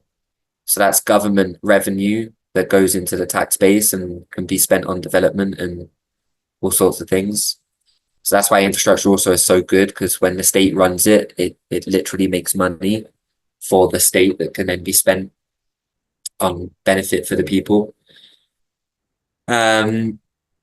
So then just last year in 2024, big developments started to happen. KRC started drawing up development plans for what an entire grid or railway network would cost in Kenya, because they have the plan already. The plan is not unclear. That's completely clear, but it's about the costs. So they, after doing the feasibility study, they equated that they needed 16 billion US dollars to get the entire basic high-speed rail network of Kenya done. So that was on the map I showed you before. It's basically like a box: Lamu, Mombasa, Nairobi to Isiolo. And then those two lines will also keep going westwards into Uganda and South Sudan. And you'll have a line going north to Ethiopia and a line going south to Tanzania, connecting up with their respective SGRs as well. So that's the other thing. While all these countries are building side by side, when they eventually connect to what the other has been doing, it's going to be like Meccano. It's going to be awesome. Like, you're just going to see all these like links happening. And then everybody suddenly is connected to the other. So now they're going to have to sort out ticketing systems of what it costs for me to take a train from Nairobi to go to Dar es Salaam, for example. So they equated 16 billion US dollars for the entire railway network. The development of that network would I just repeated it. So the link from Lamu to Isiolo would cost a cool 3.5 billion. That was the northern corridor of Kenya. While the link from Isiolo to Moyale, which is the border of Ethiopia, would cost around 3.2. And then Isiolo to Nairobi, which is going south, would cost 2.4 billion. And the final connection from Lamu to Mombasa, which would also connect the two ports, which would be brilliant for cargo, would give businesses here like a lot of options when they're exporting or importing any goods to sell. That would cost a cool 2.6 billion. So, you know, a lot of money, but then in the whole scheme of things in the world today, like when you see what we're spending on Bitcoin or whatever, like, yeah, not a lot of money, really. And what it would do in terms of poverty eradication would just be extraordinary. But it will happen, and I would like to put I would say by 2035, that right there will be finished by and large, 80% of it for sure. So then we have Tanzania that will eventually link up with all of that in Kenya. That network will join straight onto Ethiopia's and Tanzania's, and when it does, it's going to be glorious. But phase one and phase two, they already have finished. The construction of the project was launched in 2018 and in 2017, the first phase. The train line is built by Turkey. It's a company called Yapi Meketsi. They're very famous. They do a lot of work in Africa, and they're very effective in what they do, very clean, quality infrastructure. And also Motor Engil Africa, which is a Portuguese entity, also very high quality. The initial delivery included 5 electric locomotives and 3 passenger cars from Hyundai Rotem, so South Korean trains. They're all electric trains. They can go 160 kilometers an hour. They can each carry 589 passengers and feature amenities like Wi-Fi, special like disabled seating, air conditioning, and CCTV for security. They have received so far another 10 EMUs, so electric motor units. So with a train, like you have the first train, which is the actual motor pulling the other carriages. So they only need so many of those. So I think that brings them up to a total of 15 electric motor units. And then they've got 65 passenger cars. So as far as I know, when I looked on the website, they're running 4 trips a day on this newly opened line. It was opened in July 2024, so just last summer.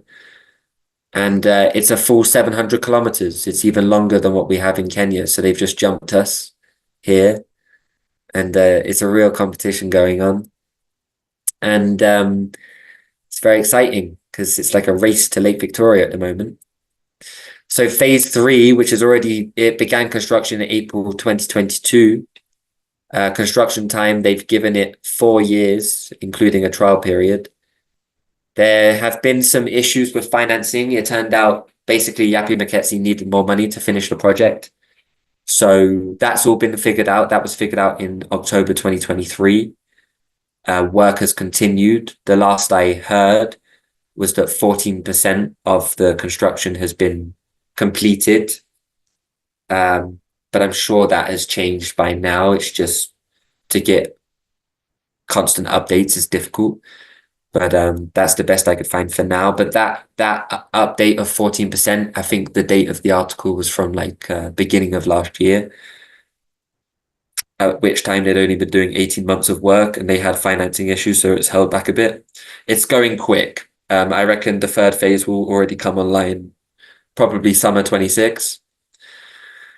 And then phase 4 has reached 5% completion. It was started only in January 2023, so all very recent commencement periods.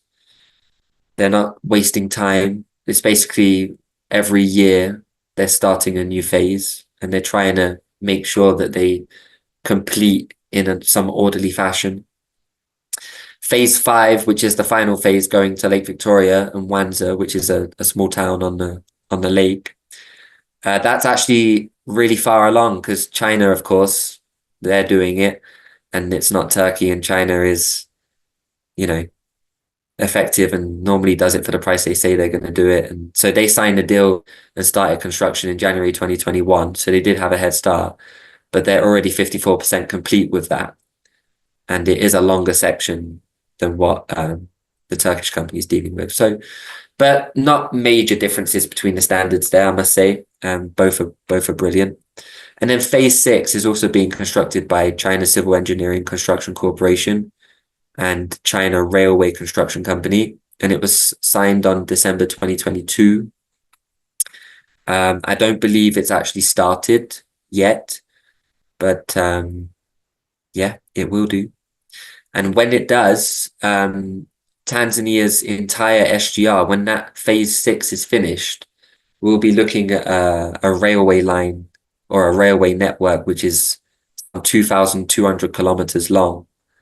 And I reckon all phases up until phase 6 will probably be finished sometime around 2028, like totally finished. In the first 4 months since July 2024, in the first 4 months of operations, they already carried 1 million passengers from Dar es Salaam to the new capital, Dodoma. So, yeah, just brilliant for Tanzania, and was so happy for them last year to open their first SGR. And the fact that they topped Kenya, because also their trains, like everyone in Kenya is talking about it. Anybody who knows the SGR, they say, yeah, ours is great, and we got ours way earlier than everybody else. But Ethiopia and Tanzania, they go at 160 kilometers, and we only do 120. And I always, yeah, I say like, well, I mean, anyway, I know why. I know why. It's because the government found oil and they wanted to extort it, and they wanted to use it on the rail line. So they chose diesel sets. Also, diesel locomotives are much cheaper than electric ones. So Kenya in 2017, of course, it was early days. They were the first one to get started, and they chose diesel locomotives over the electric ones. I mean, yeah, they will change to electric at some point, of course. And they will probably resell those diesel locomotives onto another country, Burundi or Malawi or somewhere. So all is well.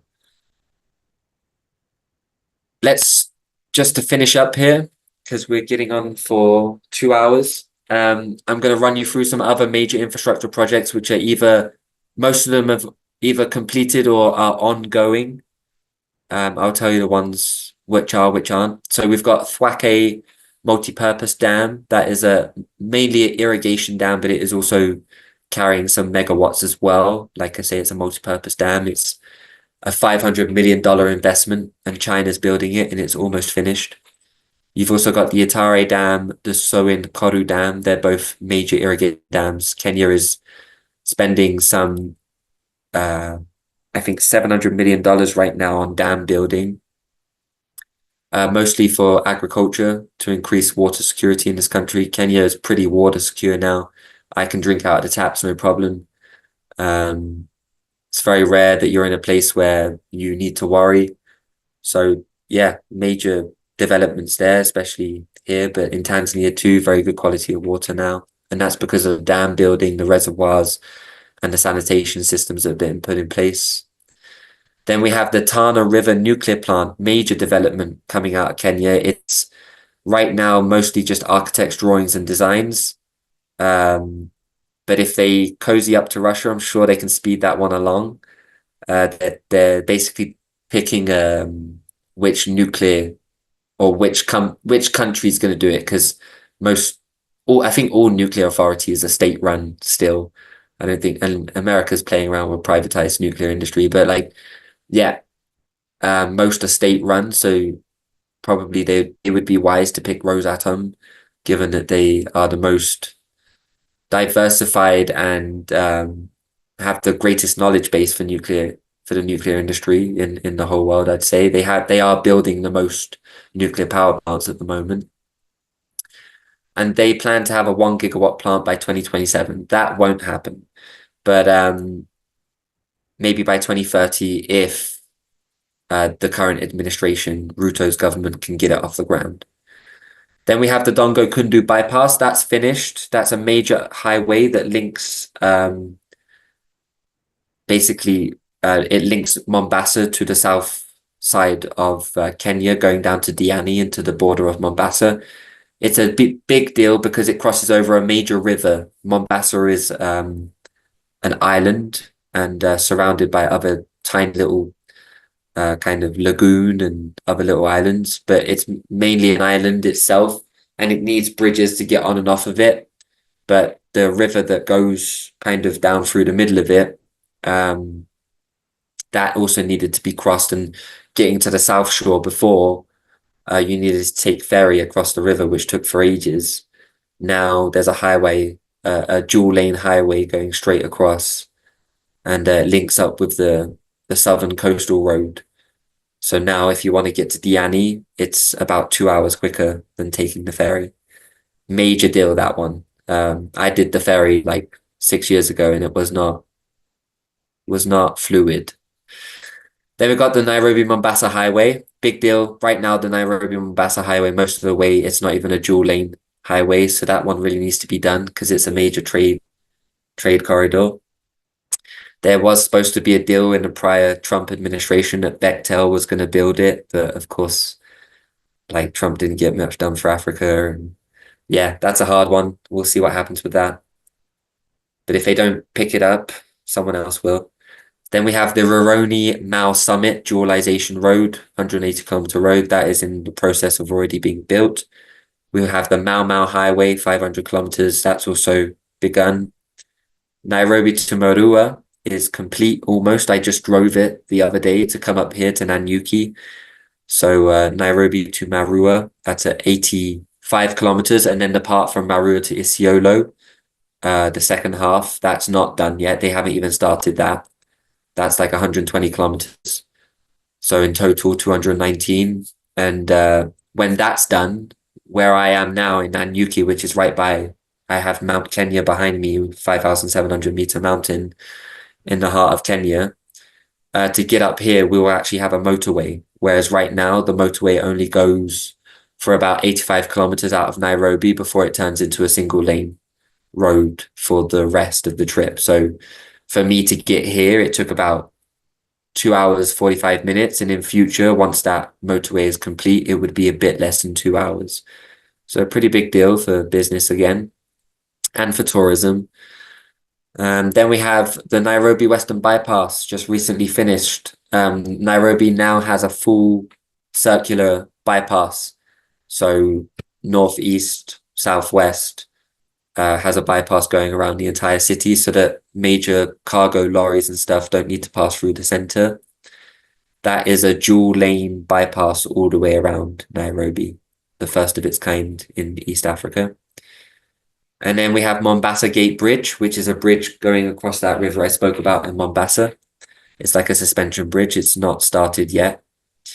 And then we have two major city building projects in Kenya, and they are already some way in, about 5 years into their process. So most of the roads, street lamps, bins, all of the government infrastructure has already been put in place, and already private companies are moving into these cities and residential spaces being set up. So you can look at them on Google Maps again, Tatu and Konza. Tatu is more a general industry. You can set up anything there. Whereas Konza is considered, they want it to be a technopolis. So they're thinking of it as the African or East African Silicon Valley. Then in Tanzania, we have Bagamoyo Megaport. We spoke about that before on the coast there above Dar es Salaam, just on the Kenyan-Tanzanian border. China is already building that. You can see that on Google Earth as well. Then you have the Tanzania, Rwanda, Burundi, or I should say Burundi, Rwanda SGR, because it will be in that order. That is in process too, in construction. The Dar es Salaam to Mwanza SGR is also in construction. The Julius Nyerere hydropower dam will turn on this year in 2025. So Tanzania's got some major power coming. 2.1 gigawatts, that's massive. And also Ethiopia's got 6 gigawatts switching on fully this year. You can see we've got the lights are coming to the dark continent that like immediately. Then you've got the Ruhuji hydropower dam at 358 megawatts, that's under construction, and the Rumakali also 222 megawatts is under construction. There's more than that. I'm just giving you a few here. If we did everything, it really would become a 5 hour, like, just really ridiculous class. Ntoria gas field is a 3.5 to 16.5 ton capacity. Is it ton? trillion cubic feet, 16.5 trillion cubic feet of natural gas. So they found this in Tanzania. Tanzania recently has found gas. So of course, everybody in the world right now wants gas because it's like the next cheap hydrocarbon, and it's relatively clean. And if it's close to the surface, it's cheap to get out of the ground too, because fracking has made this all possible now. So in Toria, which is different to the one below, which is the Umchinga liquefied natural gas project, that one's it's coastal, so it's in the water. So the logistics and the mechanics for it are more expensive, but it's a bigger pool of gas. So of course they're going to tap that as well. That's a 57.54 trillion cubic feet of gas, and they want to get access to that by 2028. But they recently found this other one above, which is on land, and so they're going to go for that first because it's cheaper to get to it. And so they're going to make a lot of money from that because that's just, well, there's not much to do with gas other than sell it unless you're going to use it for your own economy. And if you don't need it for your own economy, export it. Because right now prices are very high because, well, the West put sanctions on Russia. It's a boon for Africa. Then we have the East African crude oil pipeline. Major, that's going to go all the way to Uganda. And it will take oil from Uganda and eventually Congo and these other places, and it will take it to the ports easily without any middlemen. No transport by lorry. It will go along a pipeline. So amazing. And then the renovation of Air Tanzania, like what Ethiopia did with Air Ethiopia, or with Ethiopian Airlines, sorry. Air Tanzania and the government now, they're plunging some money into Air Tanzania. Also, Kenya Airways has done brilliantly over the past years. They have a direct route from Nairobi to New York that is, I just read an article before, like it's been going for 5 years now, and it has like really high occupancy ratings on the average flight. So very popular. We have a lot of Kenyan diaspora living in North America. And the renovation of Air Tanzania will be a major boon for the air industry in East Africa too. Lastly, Ethiopia. It's so hard to find infrastructure projects with Ethiopia, and not to mention most of the media is in Arabic or in Ethiopian languages, and it's very hard for me to the time it takes to do all the translation. It's just a lot. But here's what I got so far. We've got, of course, Grand Ethiopian Renaissance Dam. It's been ongoing for like 8 years, but it's about to be switched on fully.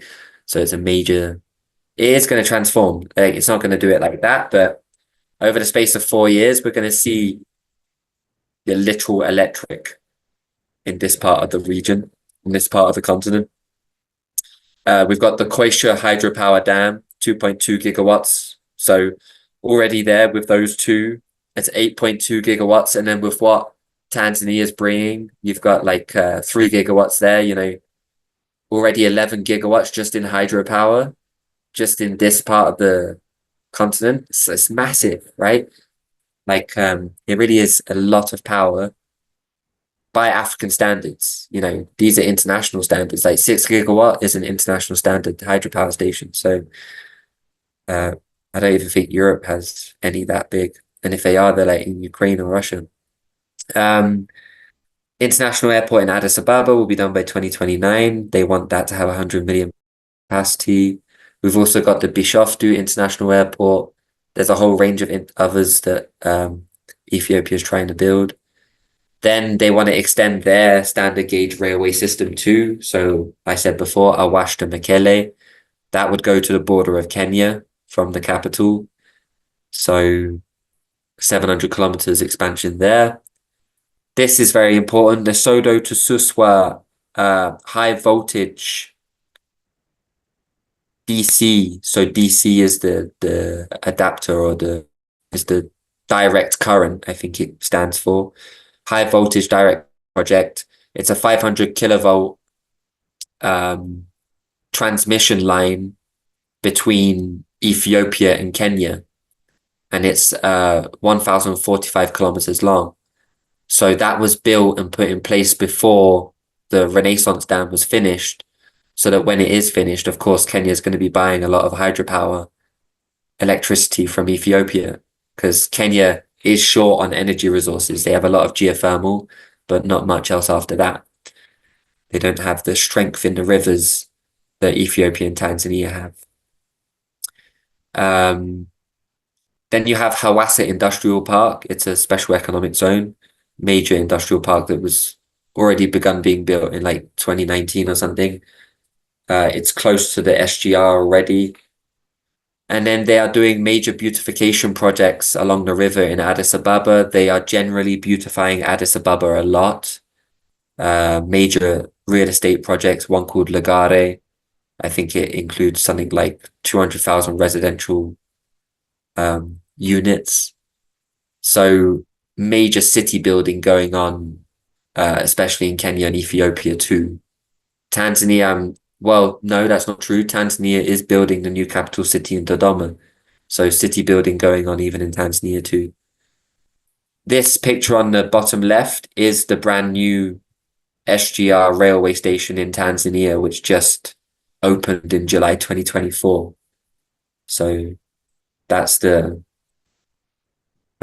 main line headquarters, you could say, starting in the commercial capital, which is Dar es Salaam. Looks great. So clean, very modern. Yeah. So I want to thank you all for watching today. Here we have a picture on the left. This is Tanzania's brand new train. They have just started operating July. These are the electric ones. They do look a lot nicer than Kenya's ones because they're just a bit fresher. And here on the right, we have Confucius clapping his hands at the Tanzanians and their wonderful train line. So thank you, everyone. And I hope you enjoyed the update on East African economics. Thank you, Nick. Thank you so much. If we ever get this university up and running, we got to give you, got to make you a dean of an entire faculty just to showcase a whole course on this. So you can just see how this could unpack and field right back into a very thorough Yeah, university education. I'd have to also break it down into phases like the train lines because Yeah.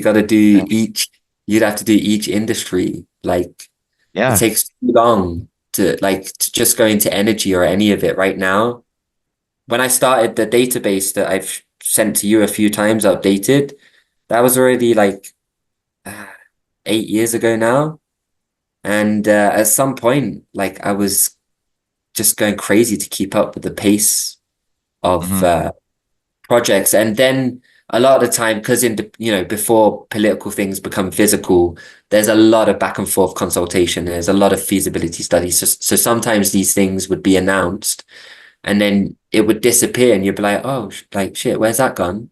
So for example, like the Awash Mekelle SGR expansion, that has been on Wikipedia now since like 2018, but I couldn't find anything for ages. And then literally just, like 3 or so months ago, you look again and there'll be a whole range of news on it all of a sudden and Hmm. the conversation opens up again. And that just happened last year with Kenya's railway. Like you'll get a lot of silence. These ideas are all out there. You'll find maps and information on all this infrastructure.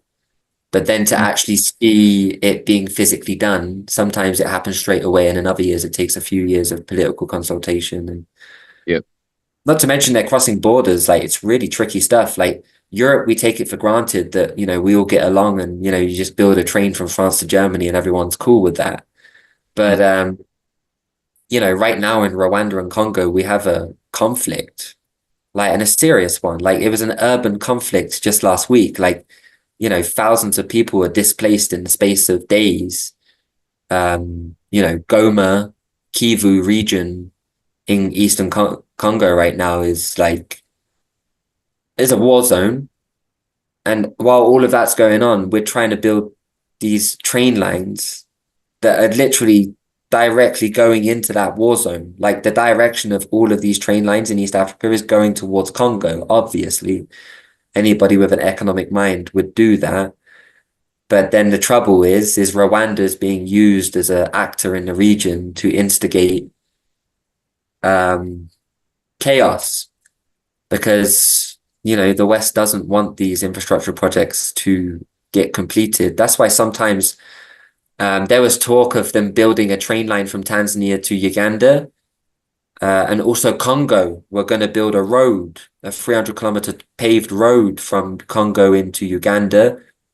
And Uganda had to put up military to protect the contractor while they were building it because there was threat from Rwanda that they were going to send militants to destabilize it. So yeah. Yeah. Yeah. Wild. All right. So we've got a few people who do want to ask you a question now. I'm sensitive to how late it is in Kenya right now. It's midnight. No, more than that. Yeah, midnight. Yeah, it's midnight. We're bang on. So let's do like what, 20 minutes? 20 minutes. All right. So Hit me. we got to pace ourselves a little bit. All right. So first person to hit Nick is Peter. Peter, go for it.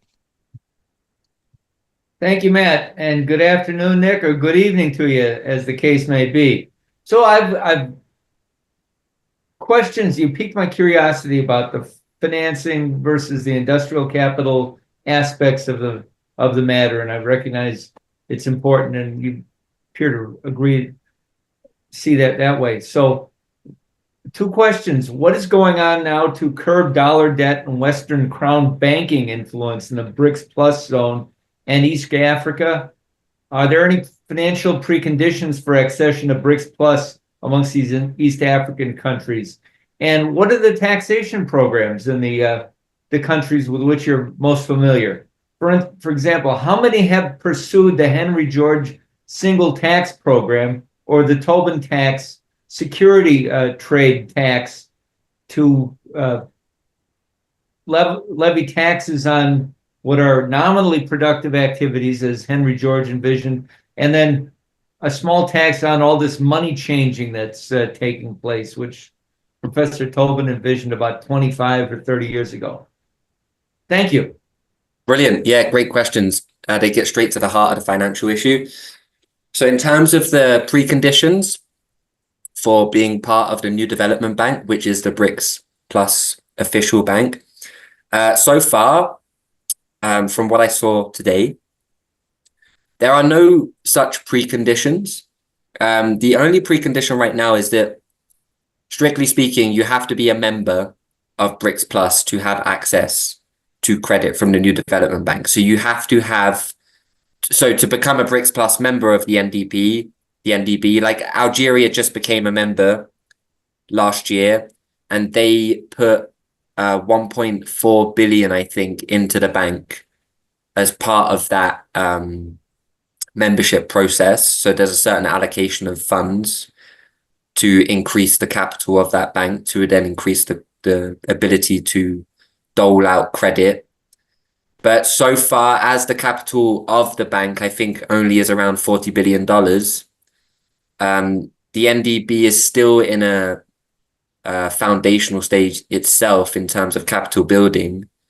They mostly fund projects in the BRICS nations, so India, China, the ones with the growing economies where they know for sure they will get that loan back, because when you only have 40 billion, you want to make sure that your early deals are successful. And so at the moment, but I did read today that they are now talking about extending loans to countries that are not officially members of the NDB, but it still hasn't been, there's no strict designation as to how that's going to look or what. It's all a bit diplomatic talk right now. Then you spoke about taxation. What do I know about East African taxation? Ethiopia, for example, it's much faster on this because Ethiopia has a much higher level of governance than I'd say Kenya or Tanzania. They have lower levels of corruption within governance. 7-year terms leads to more stability and also a very fruitful governmental relationship with China leads to a certain organization of the Ethiopian government, which is very effective, and Ethiopia stands to gain the most economically because of that level of organization within the government. I mean, Abiy Ahmed, who got I think the Peace Prize, he really is a,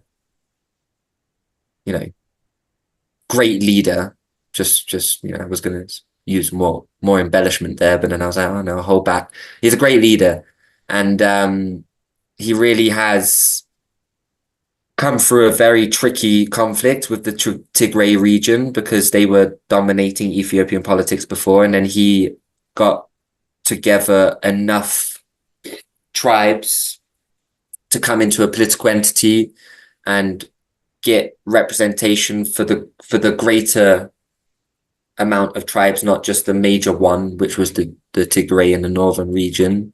And now we have an economy which is getting much more diverse, and it's because of that level of governance. So they really have developed the transport corridors. They've opened up access to ports on the seas. They're currently discussing with Somaliland having a port there. They already have Djibouti. And their tax system in terms of foreign direct investment, Ethiopia has the best and clearest taxation system. They are not for real estate, for example, they're not charging foreign investors more than 20%.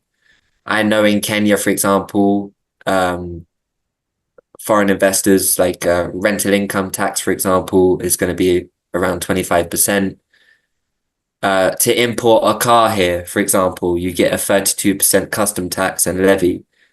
Ridiculous. There are some things in Kenya where you look at it and you're like, why have they put that tax so high? And all I can say is that there are still serious governance issues when it comes to taxation, and just without getting too critical, corruption, basic level corruption of certain areas of the economy are literally being strangled by certain political players who have control over some port revenue authority or whatnot. And but that won't be the case forever. Of course, levels of governance are increasing all the time. You have corruption in every nation. But I will say Ethiopia has the best and easiest level of ease of doing business index. I would say Ethiopia would be the highest, then Kenya next, and then Tanzania next. Tanzania, when it comes to doing infrastructure, they seem to be more effective than Kenya. Less money is lost. The infrastructure is happening quicker. We're seeing a lot of it's very direct. Things are happening directly. Kenya, sometimes I must say, they are the one that does economically best, receives the most tourists. People seem to know Kenya the most. And with that, there's a certain kind of lackluster attitude sometimes. But all three nations are doing brilliant. But the taxation policies could certainly be better. And there are certain taxes which are extortionate. And it will need to change if they want to keep on receiving increased amounts of foreign direct investment. So Tanzania in 2024, they got 9 billion in FDI. They want to increase that to 15 billion already in 2025. The only way they're going to keep on doing this is by making it easier for foreigners and also domestic people to invest and to be taxed less when they go and invest in industries, in agriculture, in machine building. They need to bring down the taxes, because you want to start a car company in Kenya right now, the taxes will kill you. So that's not good for anyone. Cool. Thank you, Jerry. Thank you, Nick. Very, very comprehensive. Thank you for the great question, Peter. You're welcome. For the two. Okay. Thanks, Nick. You just blew me away, Nick. All this development, the transportation they're building, and the energy projects and the water dam projects. But then you said they're building cities. You just blew me away. I'm comparing what you're saying to what's going on here in Canada. Like, if you were in the Toronto area and watching the news, you'd say that the biggest job creation here is stealing cars or robbing jewelry stores. it's so bad. And I'm thinking in Africa there with this kind of development going on and this kind of building and job creation, that the crime rate has to be going down because of that. Now, I don't know if you've, studied that at all, but I just wanted, if you have anything of that, because here it's ridiculous. The crime is going up, but is the crime rate going down in Africa? I'm sure it is.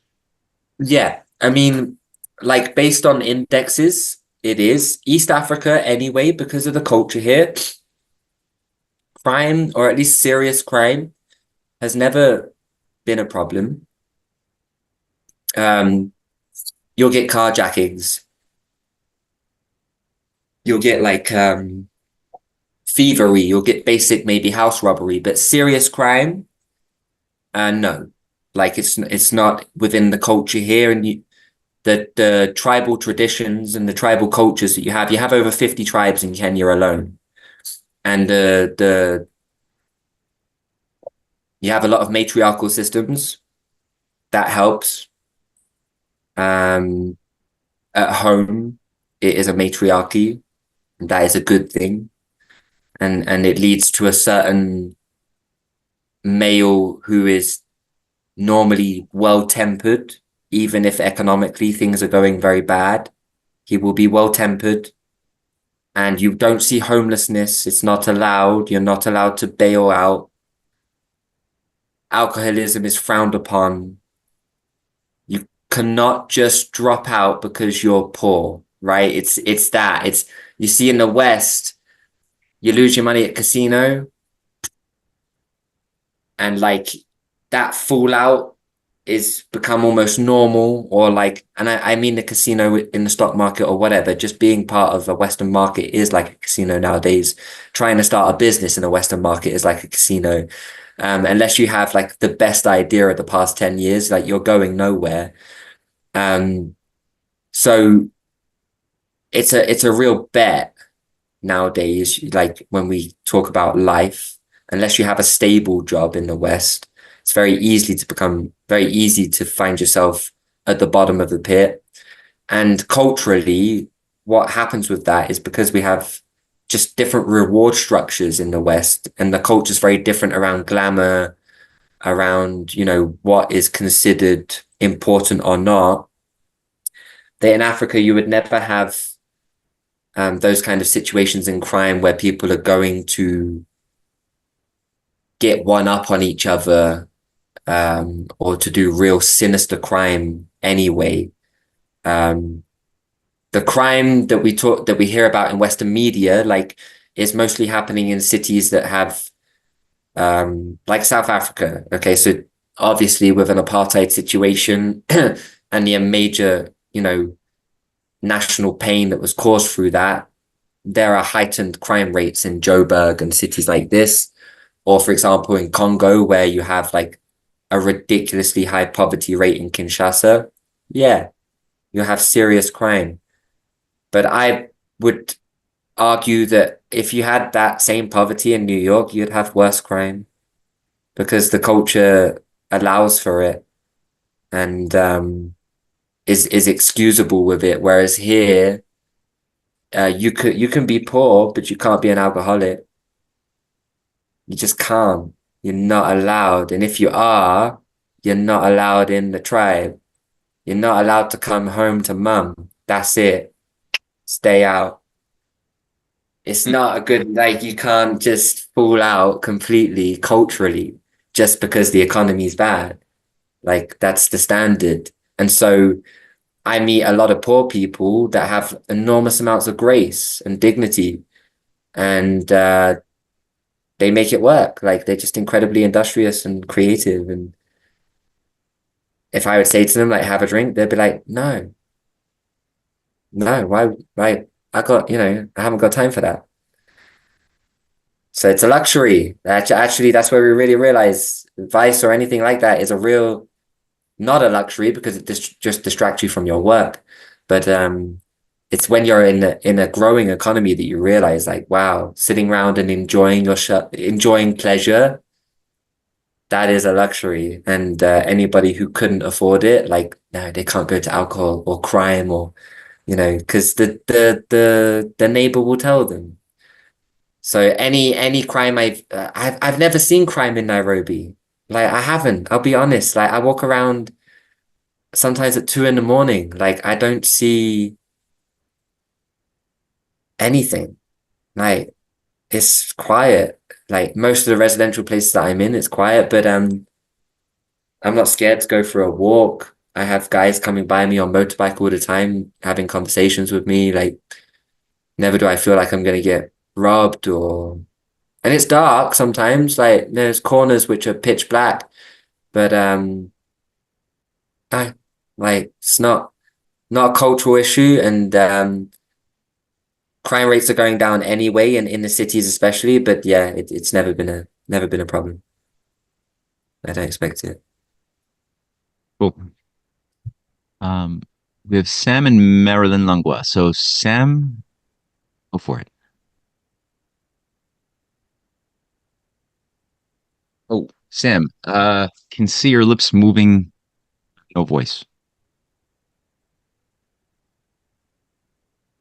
No, How about now? You hear me now? so much better. Okay, perfect. Yeah, I just wanted to say, Nick, congrats on a just fantastic presentation. I really enjoyed it, and I'm looking forward to rewatching it. I think coming back every year and seeing, looking up these projects and following their progress. I unfortunately missed the first half hour, so I apologize if you said in relation to my question. Please feel free to tell me. Just go watch the YouTube video and move on to somebody else, because I know that you're short for time. But it's sort of a two-part question. My first would be: are there any moves from the former colonial powers like England, France, others that we should be watching out for? We should be aware of, trying to sabotage what's going on. And my Yeah. second question is Sorry.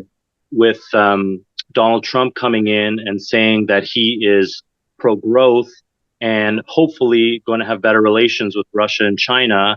If you had a magic wand and you could get Trump to do whatever you wanted, what would you have Trump do? That's such a good question. I like that one. Okay, the first one was who's trying to sabotage it. Well, in the West, because of the recent, and in the last class I did on the West of Africa with the alliance of Sahel states that have recently formed to make a confederation. So that's Burkina Faso, Mali, and Niger. They've all kicked France and USA troops out of their country because the counterterrorism operation started in 2014 wasn't working, obviously, and was actually backfiring greatly. And Burkina Faso just recently in 2021 became the #1 country for terrorism in the world. That's 8 years after America and France starting their counterterrorism operation. So Burkina Faso wasn't even on that top 20 index prior to America and France going to help in countering terrorism. So that was already significant in West Africa because we've already had the ideological change. Now Pan-Africanism has raised its head again. And we've got leaders like Ibrahim Traore, who's only 38 years old. He's the new leader of Burkina Faso. He's been there, I should say, not new, and 3 years now in. And he has the spirit of Thomas Sankara, I like to say. And basically, he is leading this confederation away from imperialistic powers and has formed a relationship with Russia. I believe through I read a Russian article that I had to translate that insinuated that there are even Russian members in his security detail because he has already had 19 assassination attempts on his life in 3 years while he's been leader. This is how big this guy is spiritually. He is a major contender on the continent, and they are seriously worried about his image.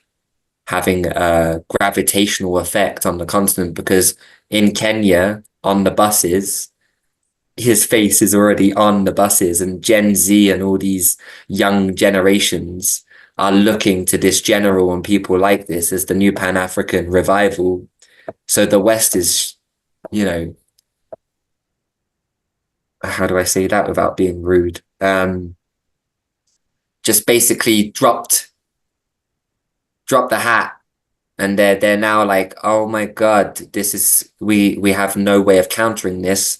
And then you've got Russia backing this force strategically and providing the military technical capacity to protect these individuals from assassinations. Because that's the big thing in the 60s, right? We already had Pan-Africanism. Things would already be much better if we hadn't killed them all. So, like, had we not assassinated Lumumba and Sekou Toure and, like, had to like, how many attempts on Kwame Nkrumah? There were, like, 9. He got exiled to Bucharest in the end. Like, Paul Robeson was supposed to become a minister of education in Ghana. Like, there were all of these things that were supposed to happen, and everybody just got totaled, including the Kennedys and the Luther Kings. And so all in that 5-year period, we had just like heads rolling. If Russia at that time had been capable to provide the security for those individuals not to lose their heads, of course, maybe we would already see an economically developed Africa. So then moving on to Trump, that rolls onto him quite nicely. Like, what would I have him do? Basically, I would have him, if you want to make peace, I think the best way of making peace is, as Trump is the art of the deal writer, come up with a deal that involves developing Africa to at least the same standard as the industrialized world. So right now, when we look at Europe, North America, ASEAN, China, Russia, we would say that that is now the industrialized world where people live a suitable and modernized standard of living, a dignified standard of living in all those places. Why is it that Russia, China, and America cannot construct a multi-trillion or billion-dollar deal to invest together on this dark continent and make it the light continent and give the 1.5 billion kids that are going to be born in the next 20 years an actual future? That would be awesome. Because they got so much money and they got so much debt. And it's like, what are you going to do with all these dollars? You should reinvest them into something quickly. Otherwise, it's coming back home to roost. And Africa is a big old space. It can fit America into it like 7 times. So I would take that debt and go again. I'd cancel a lot of it and then put a lot of it into Africa and actually make it productive debt. And yeah, that would be great, Sam. Thanks for the great questions, man. They're awesome. Brilliant. All right, let's round it out with Marilyn Langlois. Go for it. Hello, thank you very much for the presentation. It was wonderful to hear about all these great new projects going on. Look forward to their completion. On a more somber note, when you talked previously about crime, I'm glad to hear that, community crime is not a big issue. But of course, there's the state-sponsored crime. And I'm glad you mentioned the aggression of Rwanda in eastern DRC. I personally am acquainted with a couple who are local grassroots community workers who were both ambushed and murdered by the Rwandan-backed M23 militias, along with so many other people over the decades.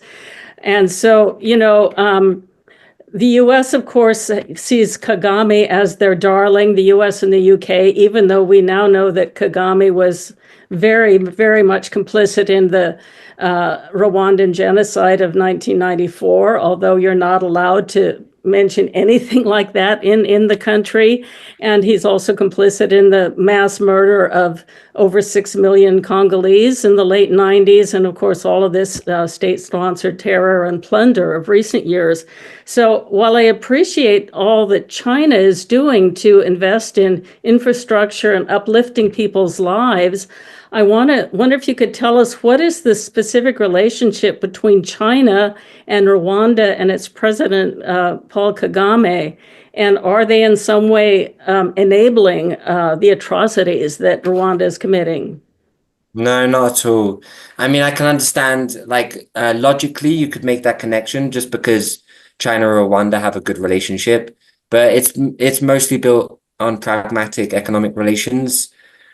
Um, no, I wouldn't. There's nothing to suggest that China is backing Kagame politically. China, anyway, when it comes to Africa, FOCAC, for example, mostly the discussion is structured around economics and economic development.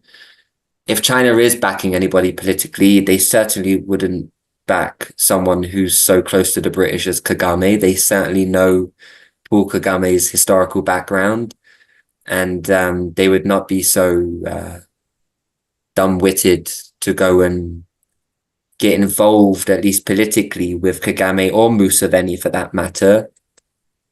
The politics around Museveni and Kagame are very complicated because, of course, they've managed to remain there. And the times have changed significantly. The economic situation has changed significantly, but we have these old relics out of the Dar es Salaam University, which is where the British basically organized people like, Julius Nyerere, Paul Kagame, basically like Dennis Small, I think it is it Dennis Small? Wrote a brilliant article on this about the counterculture that was developed out of Dar es Salaam University, and certain leaders like Idi Amin. They were basically educated there in counterculture operations and basically to go against everything that Pan-Africanism stood for. And Kagame and Museveni are of that crowd. Moi actually had a big problem with them in Kenya because Amin also threatened Kenya with invasion at the time that Amin was there. But it's still today, it's a very hot bag because, you know, you have this historical past which is full of just nastiness and genocide. And Kagame, as you rightly noted, is responsible for it. And there is nothing to suggest that China supports him in any way. But for, like, you know, if anybody would expect China to somehow intend to remove him, that's not what China does. That's what the West does. And the thing is about China is China will talk with anybody based on pragmatic understanding more than anything. They understand that on a greater level of good, that you need to talk with the continent as a whole. There's no point developing these major transport corridors without including Uganda and Rwanda, unless you're going to have a whole-scale change of the borders. Now, that's something else to talk about. Kenyatta even insinuated in a speech in some Nairobi university not so long ago that all of these borders are colonial anyway. And I knew exactly what he was getting at, is that basically countries like Rwanda, Burundi, Uganda even, you could argue are artificially created. Maybe they are not on a cultural level. If we did more research, maybe they don't stand as nation states fully in and of themselves, and they were created as almost like barriers to economic development and cooperation in the region. I mean, if you look at the map of Africa, it is weird that there's these tiny little countries sat around the Great Lake region that are the size of Switzerland next to a behemoth like Congo. Like, that's a little bit like, did God do that or did man do that? Because it just looks a little bit lacking in common sense. You know, you've got Rwanda, a country of 13 million people. Like, in the world that we're moving into, how is Rwanda going to compete on the global stage when it doesn't even have access to the sea? So we could open that discussion up economically, of course. The question is fair to ask, and I can ask it abstractly. To ask it culturally, again, would be diving into all sorts of tribal things that I would rather not. But to answer your question, do I think China backs Kagame? No. China works with any actor on the continent who seeks the greater good for their nation, and if that means economically they can take Rwanda forward, they will. Regardless of whether it's Kagame or some other geezer, but they will work with anybody who is willing to work with them. And Kagame well, he's a British puppet, like he's a pragmatist, just like Museveni, who now Museveni's like Russia this, Russia that. I'm good friends with Russia. It's like, yeah, but before, it's like you were like a whole like actor for us and doing everything that we wanted you to do. And now he's like conveniently switched sides because also maybe in the last election we tried to unseat him with another guy. So then he got a bit antsy-pantsy and, now he's signing deals with Russia and yeah, no, that'll probably work out well for him, honestly, because Uganda just became a BRICS plus partner nation. So how did Museveni pull that bag of tricks? I mean, that's something I got to tap into now because that completely caught me off guard. That literally just came out of the media, what, 4 weeks ago even? Nigeria and Uganda have been announced as partner nations of BRICS Plus, and I'm just like, Uganda? Above Tanzania? Like what? Above Kenya? Like what? Why? What's going on? Like, so China's also playing, like they got to play this strategically because they know like some of these actors in Africa, like they can't trust them. They're operatives. They've been there a long time, but they have to think of the greater good with the continent. There's a lot of good actors on the continent that China wants to help them, and they can't help them unless they get everybody. You gotta get the whole region together, and so the greater good concept is even absorb the naughty boys. Like better that they come in and they create chaos on the outside, throwing stones into our house. You'd rather bring Uganda or Rwanda right in and have this problem in Congo sorted than have it continue as a forever war, because it kind of is a forever war. So yeah, I went a bit more with that, but yeah. That was brilliant. Very good. Thank you. Nick, thank you for putting that on the record. And geez, what an encyclopedic, that's not even the right word for it, just a comprehensive, well thought through presentation. It's a masterclass. And yeah, I'm going to be going through this again, and maybe we can get a transcript of this too, featuring those diagrams. I think that would be really good. But yeah, amazing, man. So thank you so much, Nick. All of the links to your work, your two Substacks. One is a bit more cultural, artistic. The other one, geopolitical. Nkrumah's Africa. That's in the chat box. It's also going to be in the description box under the video. Other things that we referenced to are going to be, I'm going to go through this and find all of the other referenced links. Also, the thing you mentioned by Dennis Speed, Dar es Salaam University and the New Face of British Colonialism. That I'll also make a link. It's an essential essay. Highly recommend people check that thing out. And, so good. Yeah, absolutely. So yeah, eventually we're going to get this interactive animated living map up and running featuring all of these projects you've been mapping out, but we're not there yet, but we're going to get there, Nick. We're going to get there. Maybe AI will do it for us, huh? Yeah. Right. Could have a thing there. Could have something there. All right, let's look into this. All right, thank you everyone for spending this Sunday, and thank you, Nick, for sharing. Thank you.